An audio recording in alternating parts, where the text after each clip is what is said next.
कृष्णारमणराज्यदौ पुष्णीतां मम सद्बुद्धिं वृष्णिवासिष्ठवंशजौ लसतु श्रीमदानन्दतीर्थेन्दुर्नो हृदम्बरे यद्वचश्चन्द्रिका स्वान्तसन्तापं विनिकृन्तति भवति यदनुभावात् येडमूकोऽपि वाग्मी जडमतिरपि जन्तुर्जायते प्राज्ञमौलिः सकलवचनचेतो देवता भारती सा मम वचसि निधत्तां सन्निधिं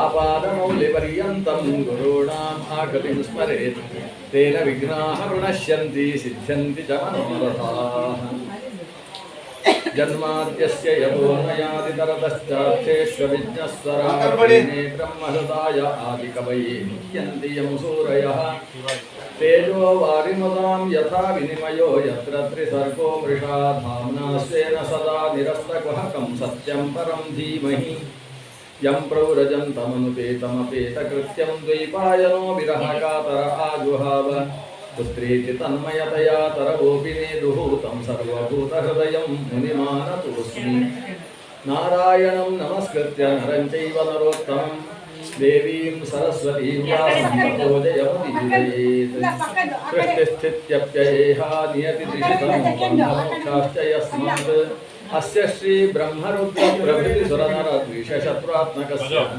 विष्णोर्व्यस्ताः समस्ताः सकलगुणनिधिः सर्वदोषव्यपेतः पूर्णानन्दो व्ययो यो गुरुरपि परमश्चिन्तयेतं महान्तं श्रीगुरुभ्यो नमः हरि ओं तपस्वाध्याय शुश्रूषा कृष्णपूजारतं मुनिं विश्वेशमिष्टदं वन्दे परिव्राट् चक्रवर्तिनम् ಭಗವಂತ ಶ್ರೀಕೃಷ್ಣನ ಪರಮ ಪುಣ್ಯ ಕಥೆಯನ್ನು ಮಾಡ್ತಾ ಇದ್ದೇವೆ. ಶ್ರೀಕೃಷ್ಣನಿಗೆ ಅನೇಕ ವಿವಾಹಗಳು ಜರುಗಿದವು. ಅದಕ್ಕೆ ಪೂರ್ವಪೀಠಿಕೆಯಾಗಿ ನಿನ್ನೆಯ ದಿವಸ ಗುರುಕುಲದಲ್ಲಿ ಕೃಷ್ಣನ ಅಧ್ಯಯನದ ಬಗ್ಗೆ ಹೇಳಿ ಸಾಂದೀಪಿನಿ ಗುರುಗಳ ಪತ್ನಿ ಗುರುಪತ್ನಿ ಆಶೀರ್ವಾದ ಮಾಡಿದ ಬಲ ಕೃಷ್ಣನಿಗೆ ಬಹಳಷ್ಟು ವಿವಾಹಗಳಾದವು ಅಂತ ಹೇಳಿದೆ. ಕೃಷ್ಣನ ವಿವಾಹದ ಶ್ರವಣವೇ ಮನುಷ್ಯನ ಅಮಂಗಲಗಳ ನಿವರ್ತಕ. ಕೃಷ್ಣನ ಬಾಲ್ಯಲೀಲೆಯ ಶ್ರವಣ ಮನುಷ್ಯನ ನಿರುತ್ಸಾಹವನ್ನು ದೂರ ಮಾಡ್ತದೆ. ಒಂದೊಂದು ಕಥೆಯನ್ನು ಶ್ರವಣ ಮಾಡುವುದಕ್ಕೆ ಒಂದೊಂದು ಫಲವನ್ನು ಹೇಳ್ತಾರೆ. ರುಕ್ಮಿಣೀ ದೇವಿಯ ಜೊತೆಗೆ ಕೃಷ್ಣನ ವಿವಾಹ. ಯಾಕಂದರೆ ಕೃಷ್ಣನನ್ನು ನಾವು ಅನುಸಂಧಾನ ಮಾಡುವಾಗ ಪುರಾಣಗಳು ಮತ್ತು ಶ್ರೀಮನ್ ಮಧ್ವಾಚಾರ್ಯರು ಕೃಷ್ಣನನ್ನು ಹೇಗೆ ಚಿಂತಿಸಬೇಕು ಅಂತ ಹೇಳುವಾಗ ಭೀಷ್ಮೀ ಸತ್ಯ ಸಮೇತನಾಗಿ ಚಿಂತಿಸಬೇಕು ಅಂತ ಹೇಳ್ತಾರೆ. ಭೀಷ್ಮಿ ಅಂದರೆ ಭೀಷ್ಮಕ ರಾಜನ ಮಗಳಾದ ರುಕ್ಮಿಣೀ ದೇವಿ, ಸತ್ಯ ಅಂದರೆ ಸತ್ಯಭಾಮಾದೇವಿ. ಈ ರುಕ್ಮಿಣೀ ಸತ್ಯಭಾಮ ಸಮೇತನಾದ ಗೋಪಾಲಕೃಷ್ಣನನ್ನು ಚಿಂತನೆ ಮಾಡಬೇಕು ಅಂತ. ಯಾಕೆಂತ ಹೇಳಿದರೆ ಮಹಾಲಕ್ಷ್ಮೀ ದೇವಿಯ 3 ರೂಪಗಳು ಅವತಾರವೆತ್ತಿದವು ಅಂತ ನಾವು ಹಿಂದೆ ಕೇಳಿದ್ದೇವೆ ಕಥೆಯನ್ನು. ಅದರಲ್ಲಿ ಶ್ರೀ ಭೂ ದುರ್ಗಾ ಅಂತ 3 ರೂಪಗಳು. ದುರ್ಗಾದೇವಿ ತಂಗಿಯಾಗಿ ಹುಟ್ಟಿದ್ರಿಂದ ಆಕೆಗೆ ಬ್ರಹ್ಮಚಾರಿಣಿ ಅಂತ ಹೆಸರು. ತಂಗಿಯಾಗಿ ಹುಟ್ಟಿದ ಮೇಲೆ ಯಾರನ್ನು ಮದುವೆ ಆಗಬೇಕು? ಅದಕ್ಕೋಸ್ಕರ ದುರ್ಗೆಯ 12 ಹೆಸರುಗಳಲ್ಲಿ ಬ್ರಹ್ಮಚಾರಿಣಿ ಅನ್ನುವುದು ಆಕೆಯದೊಂದು ಹೆಸರು. ಯಾಕಂದರೆ ತಂಗಿಯಾಗಿ ಹುಟ್ಟಿದ್ದಾರೆ. ಶ್ರೀ ಭೂ ಇವರಿಬ್ಬರೂ ಕೂಡ ಗೋಕುಲದಲ್ಲೇ ಆವಿರ್ಭವಿಸಿದ್ದಾರೆ, ಗೋಪರ ಸಮುದಾಯದಲ್ಲಿ ಆವಿರ್ಭವಿಸಿದ್ದಾರೆ. ಅದರಲ್ಲಿ ಶ್ರೀದೇವಿ ಭೀಷ್ಮಕನ ಮಗಳಾಗಿ ವಿದರ್ಭರಾಜ ನಗರ ಕುಂಡಿನಪುರ ಅಂತ ಅಲ್ಲಿಗೆ ಹೆಸರು. ಅಲ್ಲಿ ಭೀಷ್ಮಕ ರಾಜನ ಮಗಳಾಗಿ ಆವಿರ್ಭವಿಸಿದ್ದಾರೆ. ಸತ್ಯಾದೇವಿ ಅಂದರೆ ಸಾಕ್ಷಾತ್ ಭೂದೇವಿ, ಹಾಗೆ ಸತ್ರಾಜಿತ ಅನ್ನುವ ಒಬ್ಬ ಮಾಂಡಲಿಕ ಗೋಪಾಲಕರಲ್ಲೇ ಅಂದರೆ ಯದುವಂಶದಲ್ಲಿ ಬಂದಿರತಕ್ಕಂಥ ಒಬ್ಬ ಮಾಂಡಲಿಕ, ಆತನ ಸತ್ರಾಜಿತನ ಮಗಳಾಗಿ ಸಾಕ್ಷಾತ್ ಭೂದೇವಿ ಆವಿರ್ಭವಿಸಿದ್ದಾಳೆ. ಇದರಲ್ಲಿ ನಾವು ಮೊದಲು ರುಕ್ಮಿಣಿ ವಿವಾಹದ ಒಂದು ಸಂಕ್ಷಿಪ್ತ ಚಿತ್ರಣ ನೋಡುವ. ಯಾಕಂದರೆ ಅದು ಹೇಳಲಿಕ್ಕೆ ಸುಮಾರು 4-5 ಗಂಟೆ ಬೇಕು. ಮದುವೆ ಮಾಡಲಿಕ್ಕೆ 3 ದಿವಸ ಬೇಕು ಅಂತಾದರೆ ಅದನ್ನು ಹೇಳಲಿಕ್ಕೆ ಇನ್ನೆಷ್ಟು ಸಮಯ ಬೇಕಾಗಲಿಕ್ಕೆ. ಮದುವೆ 3 ದಿವಸದ್ದು ಒಂದು ಕಾಲದಲ್ಲಿತ್ತು. ಕೃಷ್ಣನ ಮದುವೆ 3 ದಿವಸ ನಡೆದಿದೆ ಅನ್ನೋದು ವಿಶೇಷ. ಯಾಕಂದರೆ ಕೃಷ್ಣ ಒಂದು ದಿವಸ ಮದುವೆಗೋಸ್ಕರ ದಿಬ್ಬಣ ಹಿಡ್ಕೊಂಡು ಹೋದದ್ದು. ದಿಬ್ಬಣ ಅಂತ ಶಬ್ದ ಕೇಳಿದಿರಲ್ಲ. ದಿವ್ಯ ಬಣ ಅಂತ ಅದು ದಿವ್ಯವಾದ ಬಣ ಅಂದರೆ ಒಂದು ಸಮುದಾಯ, ಅದರಲ್ಲಿ ವಾದ್ಯ ವಾಲಗ ಎಲ್ಲ ಹಿಡ್ಕೊಂಡು, ಜೊತೆಗೆ ಅಷ್ಟಮಂಗಲ ಸಮೇತವಾಗಿ ಕನ್ನಿಕೆಯ ಜೊತೆಗೆ ಕನ್ನಡಿಯನ್ನು ಹಿಡಿದುಕೊಂಡು ಸಾಗತಕ್ಕಂಥ ಒಂದು ದಿವ್ಯ ಬಣ, ಅದಕ್ಕೆ ದಿಬ್ಬಣ ಅಂತ ಹೆಸರು. ಕೃಷ್ಣ ಹೇಗೆ ಹೋದದ್ದು? ಒಂದು ಸ್ವಲ್ಪ ಹಿನ್ನೆಲೆಯ ಕಥೆ ಕೇಳಬೇಕು ನಾವು. ವಿದರ್ಭ ರಾಜನ ನಗರದಲ್ಲಿ ರಾಜ ಭೀಷ್ಮಕನಿಗೆ 5 ಜನ ಗಂಡು ಮಕ್ಕಳು, ಒಬ್ಬಳು ಹೆಣ್ಣು ಮಗಳು. ಗಂಡು ಮಕ್ಕಳಿಗೆಲ್ಲ ಬಂಗಾರ ಅಂತ ಹೆಸರು, ಹೆಣ್ಣು ಮಗಳಿಗೆ ಬಂಗಾರಿ ಅಂತ ಹೆಸರು. ಹಿಂದೆಲ್ಲ ಚಿನ್ನ ಚಿನ್ನಿ ಅಂತ ಹೆಸರು. ಏನು ಚಿನ್ನಿ ಹೇಗಿದ್ದು ಇಂತಾಗಿ ಚಿನ್ನಿಗಳು. ಸಂಸ್ಕೃತದಲ್ಲಿ ರುಗ್ಮ ಅಂದರೆ ಬಂಗಾರ ಅಂತ ಅರ್ಥ, ರುಕ್ಮಿಣಿ ಅಂದರೆ ಬಂಗಾರಿ ಅಂತ ಅರ್ಥ. ಅದನ್ನೇ ಗಕಾರವನ್ನು ಕಕಾರ ಹೇಳುವ ಕ್ರಮವೂ ಇದೆ, ರುಕ್ಮಿಣಿ ಅಂತ ಹೇಳುವ ಕ್ರಮವೂ ಇದೆ. ರುಕ್ಮಿಣಿ ಮತ್ತು ರುಗ್ಮಬಾಹು, ರುಗ್ಮಕೇಶ, ರುಗ್ಮಿ ಇವರೆಲ್ಲ ಗಂಡು ಮಕ್ಕಳು. ಅದರಲ್ಲಿ ಈ ರುಗ್ಮಿ ಅಂತ ಹೇಳುವವ ಭೀಷ್ಮಕನ ದೊಡ್ಡ ಮಗ.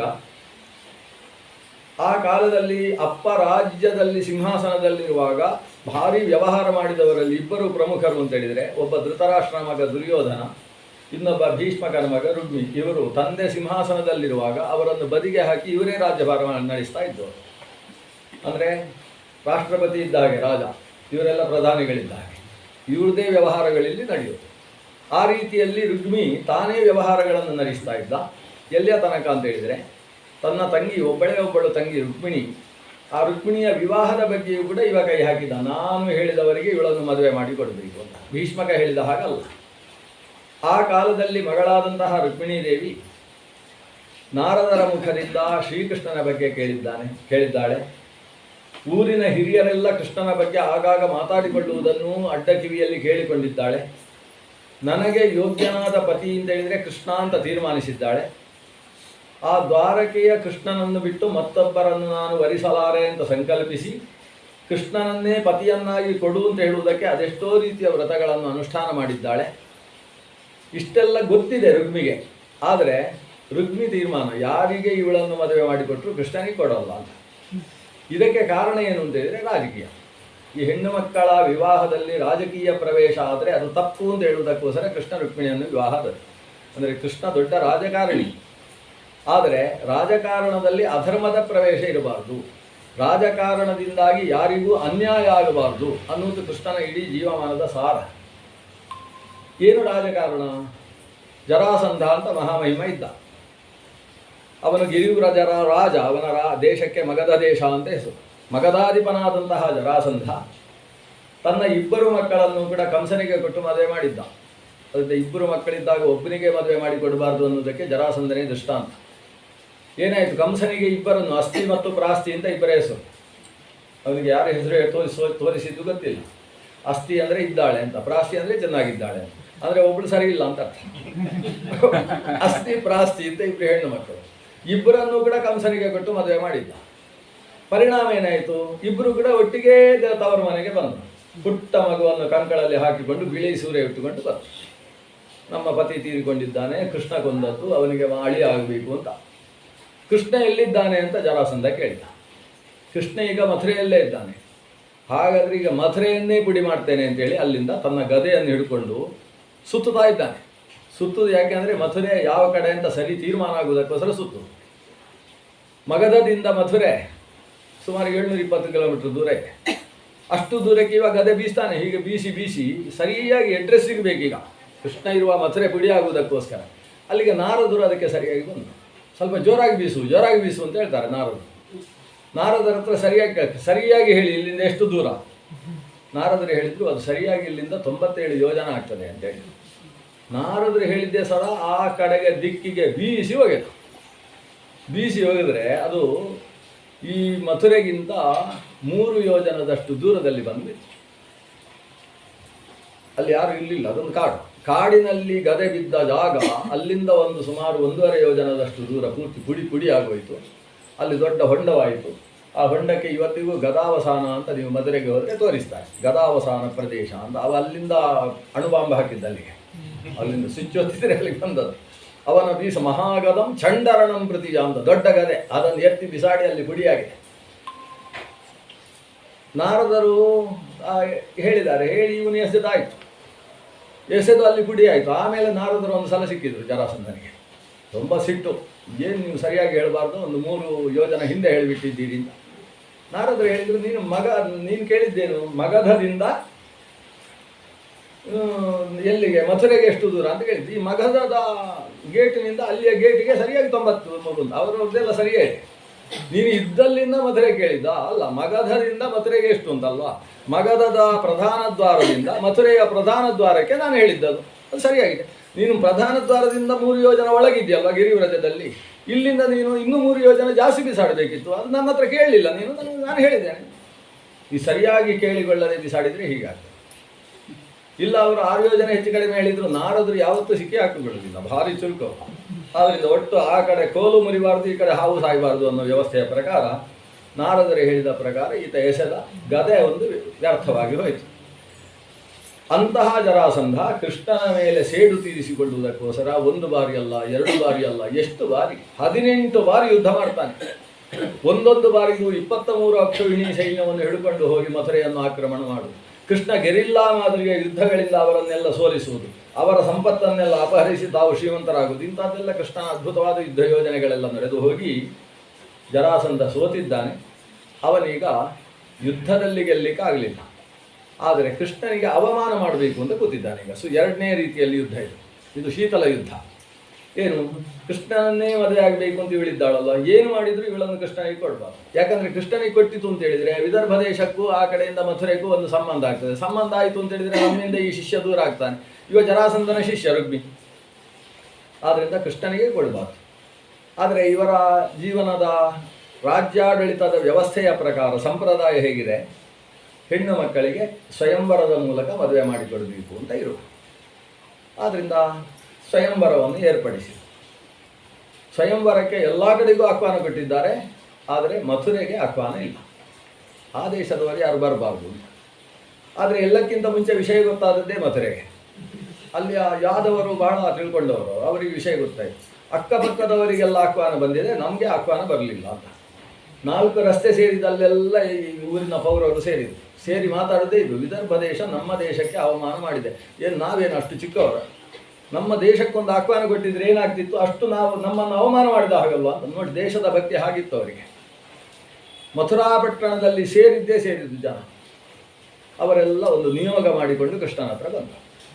ಕೃಷ್ಣ ಹೀಗಾಗಿದೆ, ಹೌದಾ, ನಮಗೆ ಆಹ್ವಾನ ಯಾಕೆ ಕೊಡಲಿಲ್ಲ ಅವರು?